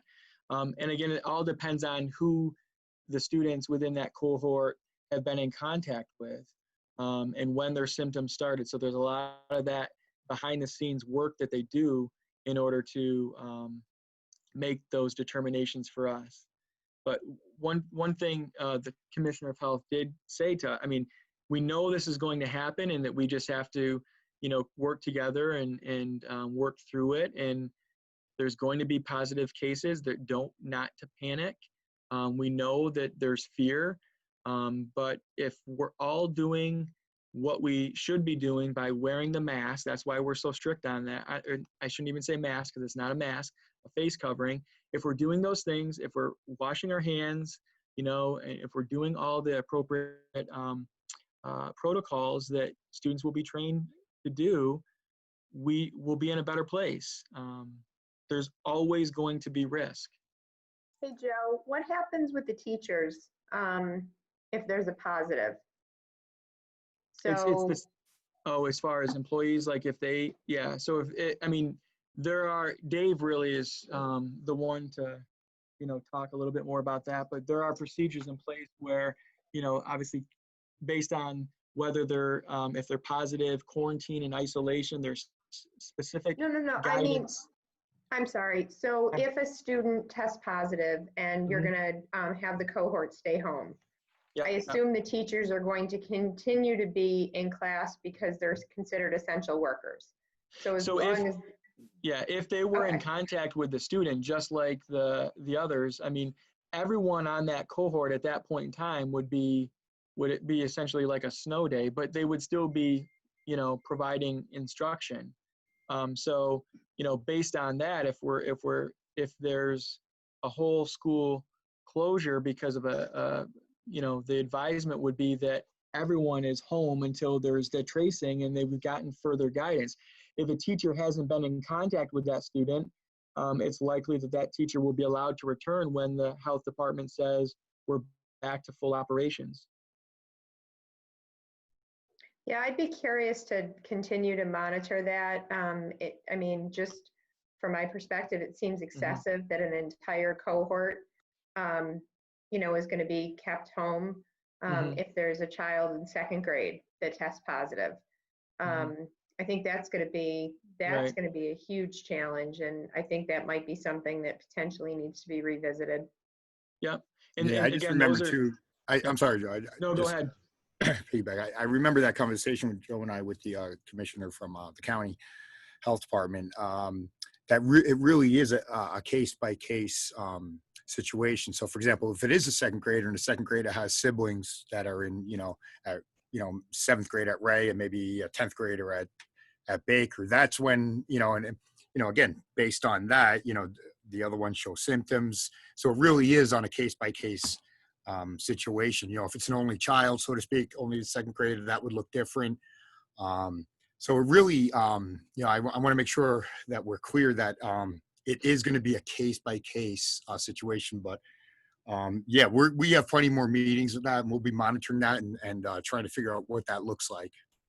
Are we going to amend the plan then to talk case by case because the plan's pretty clear that everybody goes home in the entire district if somebody tests, and that's not what I just heard. But I just want to make sure everybody understands when this gets published tomorrow what's going on. So it sounds like we may have just updated the plan right there. So I hope that gets clarified, that it's case by case, not entire cohort. So something to consider.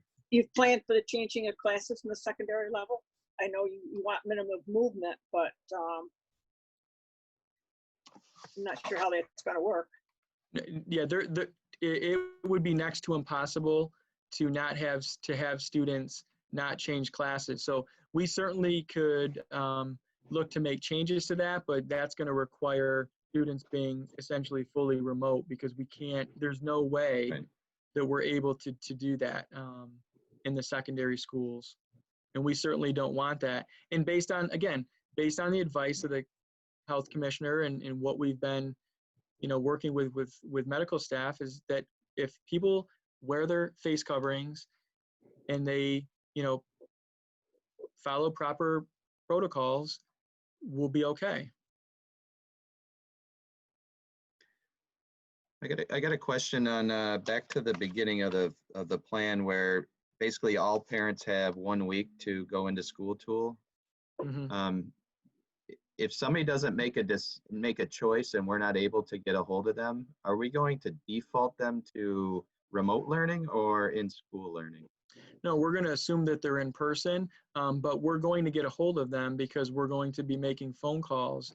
The building staff, principals, administrators, will be doing that. Like we will do that right up through the first day of school to get confirmation if need be. But the goal is hopefully most people will submit by the end of the week, so it'll help guide some of the decision. I'm just thinking you got, 5,000 families or whatever the number is, 5,500 students, families to get a hold of, and somebody may be up in the Adirondacks for 10 days, and that's pretty much the entire window we're giving them. If we can't get a hold of them, are we going to default them to a certain type? Or we're going to assume they're in person. So we're going to assume in school. The default is in school is the answer. Right. Okay. Right, because that's going to have the greatest impact on the entire plan. Yep. Okay. So the state has about a week to go over 700 plans. So is anybody given any inkling? Is there going to be flexibility in these plans when they're sent back? So my understanding based on what I've read is that we're to assume when they're submitted that they're approved unless we hear back that there's concerns or issues with the plan.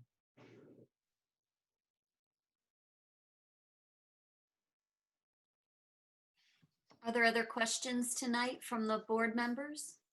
Christy, I have one more. Okay. Thank you. Joe, you had said when you went over the plan that there was going to be virtual opportunities for music and phys ed for grades 6 through 12.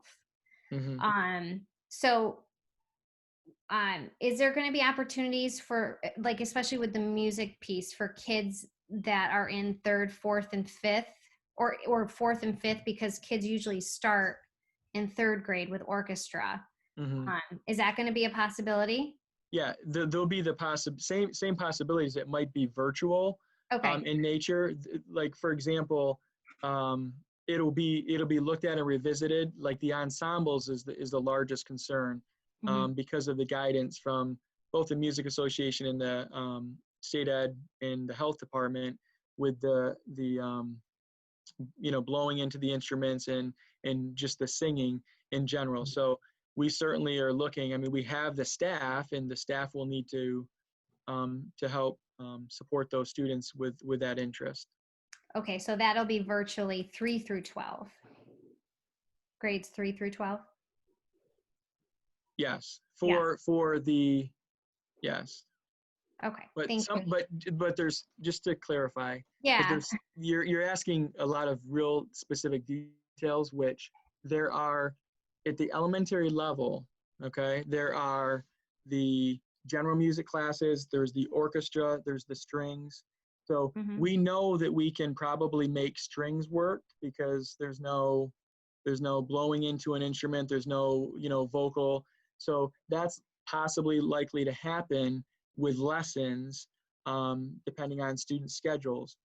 But at the secondary level, and really moving forward, we're looking at virtual. So lessons will be that model as opposed to in person in the classroom. Okay, great. No? Are there any other questions, Jim? Yeah, I had two quick ones. What about other specials like FACS and art and technology and so on? Will those be, done on a regular basis, or I can't imagine some of those being done online, but. Mm-hmm. No, those classes would be, potentially in person, based on student schedules. Okay, and Kim brought up the idea about the teachers, but will substitute teachers be working the same way as always? If we have teachers that are out sick, are we bringing subs in who might have been teaching in other districts, or, there's not, I assume most of our teachers will be very careful, but we may have a group that we need to draw from if we have teacher illnesses for other types of illnesses will be coming into our buildings. I would think it'd be very hard to work substitute teachers into this setup. Yeah, there are substitutes. There likely might be the need for substitutes if teachers have a day where they need to be off for whatever reason. So certainly they would be expected to follow the same procedures as everyone else with the screening questionnaire, and that is communication that will go through their union. I do think that, personally there will be subs. Some tend to work in other districts. I think, they may be limiting the districts that they choose to go into because of that. But, we have a pretty strong core of what I would refer to as regulars that, we would be relying on. Well, if they need to come in and do virtual teaching, it might be very challenging if they're not aware of how the system is working. Will there be any training for them, or? I'm sorry, I misunderstood your question. If they have to come in. They would be there for somebody, especially on late notice. No. They have to do virtual teaching.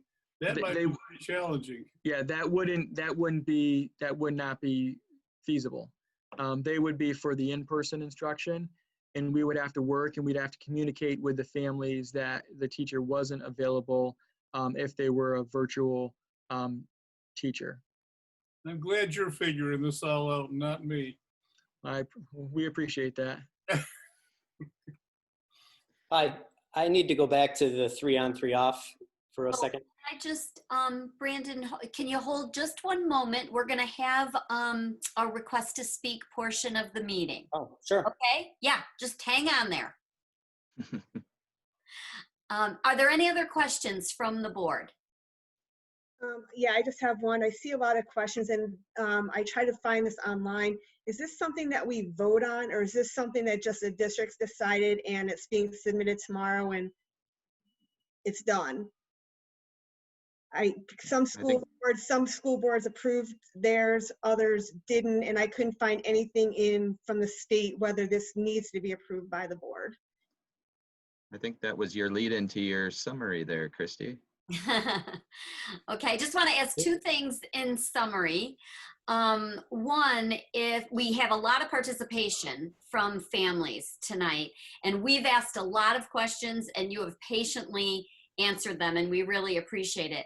If families have additional questions that are specific to their situation or just any additional questions at all, what's the process for them to have their questions answered? Should they contact the school principal, or? Joe, how do you want to go about that? I right now, I don't know if going to the school principal, we may not be ready for that until we iron out so many more details. It might be better coming to us at the district office right now. Yeah, so we can always farm it out. You know what I mean? If it's something specific to Ray, but I think it might be better to come here because I don't want to put them in a position. We haven't got into the trenches, so to speak. Joe, would you agree with that? Yeah, I mean, ultimately, they're going to be doing a lot of the follow-up work. So if there's questions that people have that are specific to their children, and better understanding either the plan, the process, we certainly can take those questions and respond back to them, just like we have for those that have been emailing all along. Right. That's what I was thinking. Okay, great. And then as I understand it, the process from here is that the board does not vote on this, but it's Right. submitted first thing in the morning. Is that correct? Do I understand? That's correct. Yes. And do we expect approval then from, maybe you can walk everybody on this call through, what is the process from here? You submit it tomorrow and then what? I think I already touched on that a little bit, but the state, based on what we've read, we are submitting to the Department of Health. We are then submitting to the Department of Education, and we are to assume that the plan is approved unless we hear back from the state. Now, whether the health department responds back, I can't speak. They've never done that before. Typically, the education department, when we've submitted other plans, they've notified us through, process complete or, under, being reviewed. But they'll be in touch at some point. Again, that's all. I'm assuming a lot of that will be dependent on what the governor states, sometime before the end of next week. So we'll submit. After we submit, we'll continue to plan and do the work that we need to do and request the information that we need from families. We'll wait for the governor's announcement, and based on the governor's announcement, we'll continue to move forward with the options that we've presented. If the governor says no in person, then that makes the decision easy for everyone. It would be, we have to work through the 100% remote option. I'm thinking about the options. I think the people who want their kids in school full time, that was very evident with the surveys, but that's not an option, obviously.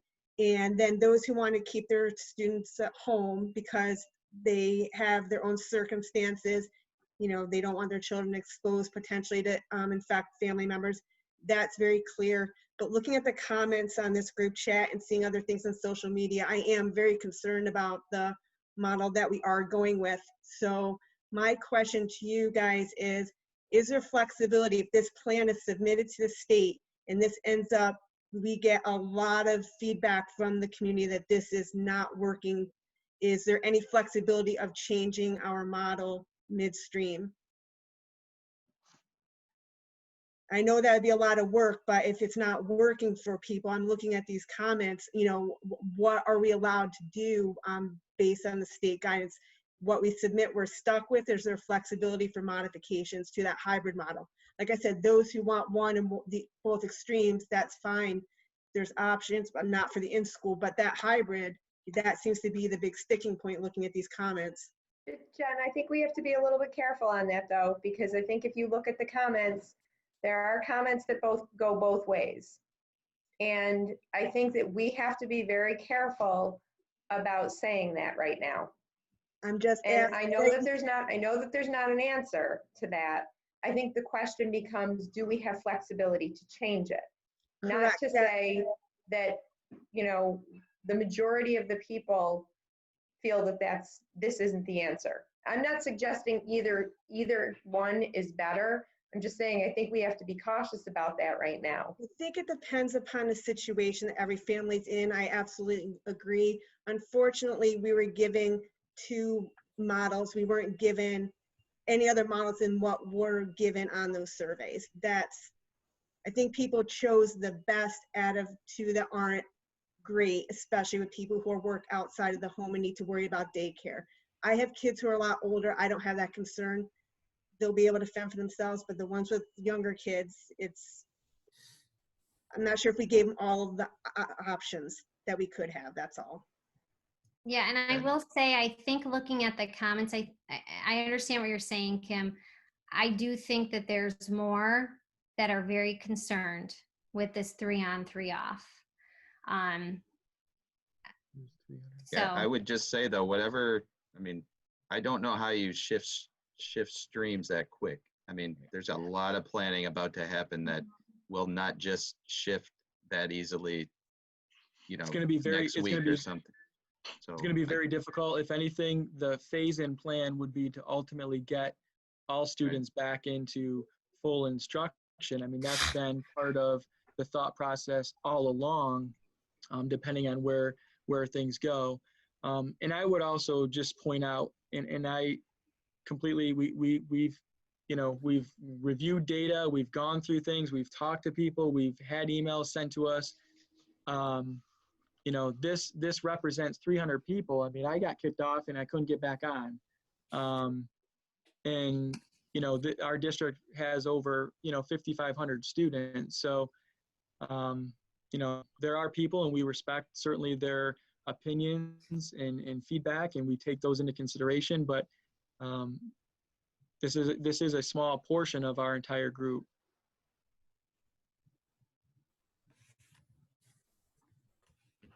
I think I would have to just say I agree with that. I know the level of planning that's gone into this, and I commend everyone for all of the time and effort you've put into it.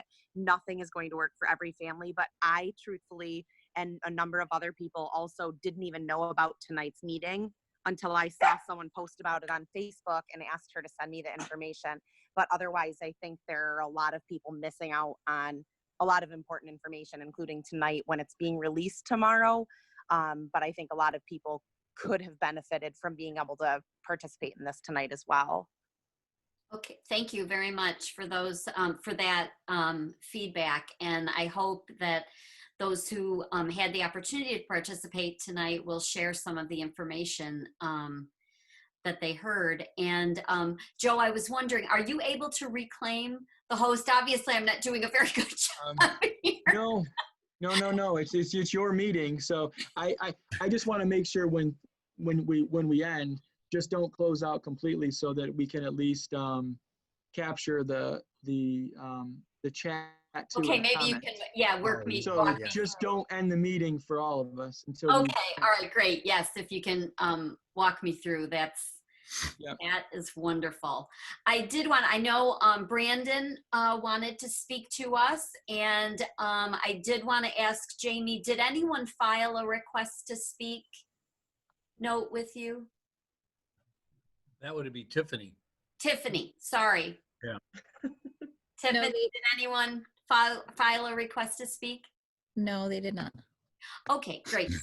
So what we're going to do, we have a lot of families on, and I'm assuming a lot who have not attended a school board meeting before, don't normally attend. So I just want to orient everybody. School board meetings, our school board meetings are open to the public, so that you can listen to our us conducting our business, and we appreciate the fact that you've taken time to do that tonight. We do also allot a portion of our meeting for requests to speak, and normally there's a process we go through of making that formal request, but we know there are some of you with questions out there. I know we want to give Brandon a chance to ask his question. What we typically do is limit the request to speak to 3 minutes each, and we ask that if you have the same or similar questions that that's already been asked, you allow that person to ask, because we have a lot more to get through for our meeting tonight, and we want to make sure we get to all of our business. So I'm gonna go ahead and ask Brandon to unmute himself and re-ask your question. Hi. Joe, you mentioned the advantages of having 3 consecutive days to teach the students, but it looks like that would only happen once a month. Otherwise, the students could be going Monday, then have 3 days off, and then go back on a Friday. For an elementary level student, how is that at all advantageous over a 2 consecutive day schedule every week? Mm-hmm. Thank you, Brandon. I should have mentioned that usually when we have requests to speak, it's not a dialogue, but I think in this particular situation, Joe, if you were willing to answer that question, it would be, Right. I'm sure, so appreciated. When I'm referring to 3 consecutive days, I'm referring to 3 consecutive instructional days or school days. And yes, you're right. There are periods throughout that schedule based on when there's holidays where that would not be the case each week. But there certainly would be a majority of at least 2 days and possibly, 3 days when you look at a Thursday, Friday, and then a Monday. That looks to only happen once a month, though. Otherwise, it's 2 days with We're one looking- day. It's all right. random for these kids. We're looking at the month of September, and I'd have to pull the full document up to see. Sure. And I don't have the ability to do that. I'm not on my computer. But that's basically the rationale. Yeah, The maybe only week that it would have 3 consecutive days for the students would be the 22nd, 23rd, and 24th. Otherwise, they have a day here, 2 days here. They're all over the board as far as consecutive learning. Elementary kids, they don't consider Friday to Monday a consecutive thing. It may as well be a different year for them between Saturday and Sunday. So maybe what we can do, Brandon, is we can, Joe can take a look at some of the specifics and we can get back to you. Okay. Okay. All right. I see that Tara Collins would like to ask a question. So if you'd like to unmute yourself, Tara. Can you hear me? Yep. Okay. My question is, you're relying on parents to take children's temperatures. If a parent is not honest, you're exposing every child on that bus, every child, every staff member that child comes in contact with. Until a staff member notices symptoms that are not always noticeable, that child is exposing so many people. What is the plan for that?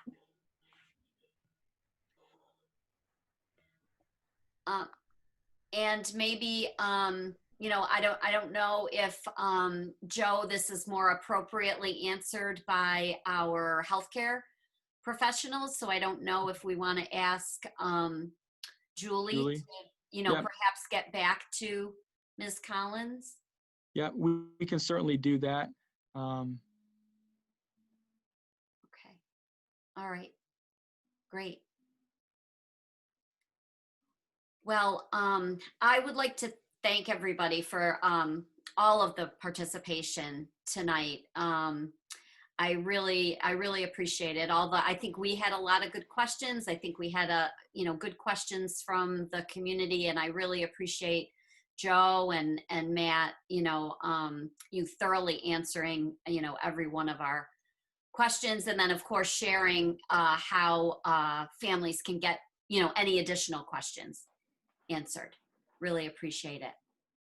Now, I think I can just share my screen and keep going through the meeting agenda. Is that okay, Joe, for me to just keep going, or is that probably the best thing to do? No, that's perfect. Okay. All right. So I'll do my best here to do as good a job as you do. Christy, just for the audience, we have a large audience that isn't in usual attendance for a board meeting. Do you just want to explain what we're about to move into, just so they can choose whether to stay on or not? Yes, thank you. Thank you very much. Yes, we're going to move into some new business for those that are on the are participating in the meeting. We need to vote on some things that are impacted by our unique situation related to COVID. They have to do with some policies that we have, and then we have some year-end financial business to go through. So if you need to drop off the meeting at this point, we certainly understand, but if you'd like to stay on and listen to our business, we're happy to have you do that as well. Thanks, Jeff, for that reminder. Okay. So we're going to move to the item related to the policies. And it's resolved that the Board of Education adopt the resolution to temporarily suspend any Baldwinsville Central School District Board policies, regulations, procedures in conflict to COVID-19 pandemic pursuant to the attached. May I have a motion? Move. Was that Matt? Yep. Second. And Joan, second. Thank you. Is there discussion? I think maybe if Matt could explain, why we need to do this, that would be helpful. Yeah, sure. So what we are asking the board to do is anything, and it's not all in my head right now, but there'll be things that we'll come across as we really dive into this plan that we have policy preventing, potentially of doing. So what we're asking is, rather than waiting for board approval, for every board meeting, what we're asking is that the board waive that, but we still have to, bring it to the policy. It doesn't take away our process of bringing it to the policy, reviewing it, and still board approving it. We still have to follow that process. But what we're asking, that language was provided by our attorneys to allow us to keep going, keep everything going, put it on the side, bring it to the policy committee. And even when we do that, excuse me, I would recommend that all these things that we may have to manipulate a little bit, all these policies, that we keep the policy as is, and we just add this on top, because maybe in a year from now that goes away and we go back to the old policy. But that's in a nutshell what we're asking in this resolution. Okay, great. So it sounds like we may need to make some temporary changes related to the pandemic. You need the flexibility to be able to do that, to address health and safety concerns, for example, and that's what we're approving. Yes, Chrissy, that's correct. Okay, great. Is there any other discussion related to this? Christy, I have a question. Matt, will you then email those or keep a tally for the policy committee? So Great question, Keith. Yes, as I'm talking, as I'm actually presenting that, it's exactly what where my head was going. Yes, I can't think of the best way to do that, but absolutely we'll keep a chronological, notes, and then maybe provide those in the Friday letter, or somehow keep you guys apprised as to what we're doing so that the board could see that. But yes, absolutely. Shooting from the hip here, I'm looking at a chronological kind of as we make the changes, what policies and some detail, and provide that to the full board, but then of course to the policy committee. Yes. Great. Other questions or input? Okay, great. All in favor? Aye. Opposed? All right, passes 9-0. Thank you. Next, it is resolved that the Board of Education adopt the amendment of the Baldwinsville Central School District 2020-2021 school calendar pursuant to the attached. May I have a motion? So move. Jim and Joan second. Any discussion or questions? I think we talked about the fact that you're going to be starting a little bit earlier so that there can be some orientation and training. Is that right, Matt? Yes, that's correct. Joe, you want to give a quick on what that looks like? I don't have, just because I'm at home, I don't have the calendar in front of me. So we would be looking at September 1st, 2nd, and 3rd, where our instructional 10-month instructional staff would be in person for superintendent's conference days, which provides a little bit more flexibility during the school year. It also allows us to have training with staff so that school can start on the 9th, because there's a lot of work that has to happen with the training to make sure staff are where they need to be with recognizing signs and symptoms and all of the stuff we've talked about this evening. So we would be looking at the first 4 days of what would be considered the academic year as conference days, and then instruction would start on September 9th. It also affords some opportunities throughout the year when people needed a break. There's a couple of long weekends in there to basically ensure that we're not going over the 184 days is required by our contracts. Thanks, Joe. Any other questions or discussion? Okay, all in favor? Aye. Aye. Opposed? All right, passes 9-0. Thank you. Next, we'll be moving on to 4C. Resolve that the Board of Education approve the general fund budget transfers over $5,000 for June 2020 pursuant to the attached. May I have a motion? Move. Oh, I'm sorry, who's that? Was that Jim? Yeah. Yeah. Jim, and second? Brian? Okay, thank you. And Jamie, would you like to just give us an overview? Yes, these are the, as we get now to the end of the fiscal year ending June 30th, we have to go and clean up the books and get ready. We're closing our books tomorrow. So it was fortuitous that we were having our over 5,000 transfers today. And these are just, we end up getting bills late, and or we transferred money where we thought we had money before and we don't. So we just trying to clean up the books at the very end. I'll bring your attention to the last one. We were off on our health insurance estimate by about 212,000. That's not bad on $18 million. And that's really driven by who we hire, who picks insurance, and who doesn't. So I will say that in tomorrow's Friday letter, you are going to get, I believe Kim asked at the last board meeting for us to do another one of those live reports, those interim, cash reports that how we think the business office thinks we're going to finish the year. We're about $5 million to the good. And there's a complete explanation in tomorrow afternoon's Friday letter that talks about with the origin of that money and what I'd like to do with them. Thanks, Jamie. Yep. Other questions or discussion? Okay, all in favor? Aye. Opposed? All right, 9-0, thank you. Thank you. And we're going to move into meeting adjournment. It's resolved that the July 30th, 2020 Special Board of Education meeting be adjourned. May I have a motion? Move. Jim and Jeff second. Discussion? Can All I, right. I'm sorry, Christy. Can I just make one statement? It just dawned on me. I'm just trying to go through my notes quick. I just want to make sure I make the statement. We will post this. We had a lot of people, and I'm just worried that maybe some people got kicked out or weren't able to, maybe got confused, couldn't get on. So we will put this on, so that people can look at the conversation, hear the conversation on our website, and we'll do that as quickly as we can. But I'm just afraid that with the number of people, I don't know, our Zoom package that we have only holds 500. So I'm just nervous that maybe not everybody was able to hear. So I think it's important I put the information up, okay?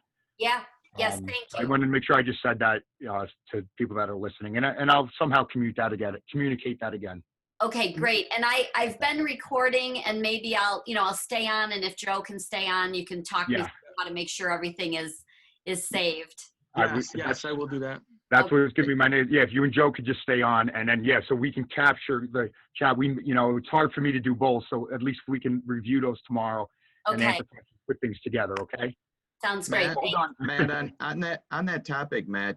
Yeah. It seems like there's lots of interest based on the chat. Are you planning any other rollout, like presentations, videos, anything on this as it gets released, or are we using this kind of as the formal rollout to the district? No, I think it's important as we go through to keep everybody, in the loop. So I think, I don't know what that looks like. I was just wondering what you guys were planning, because our next board meeting isn't for another month, so we can't use board meetings to roll this out. Yeah, I'd like to meet, to have another meeting like this, but maybe in 2 weeks, because now it's, it'll be about getting in the trenches with some of the practitioners and seeing what some of these things look like. And I think it's important that we get this out, especially we got to communicate, what the training is for our kids and for families and for our staff. So yeah, I think we need to have another meeting in a couple weeks from now. Great question, Jeff. And Matt? Yes, sir. That was a nice event for Marty.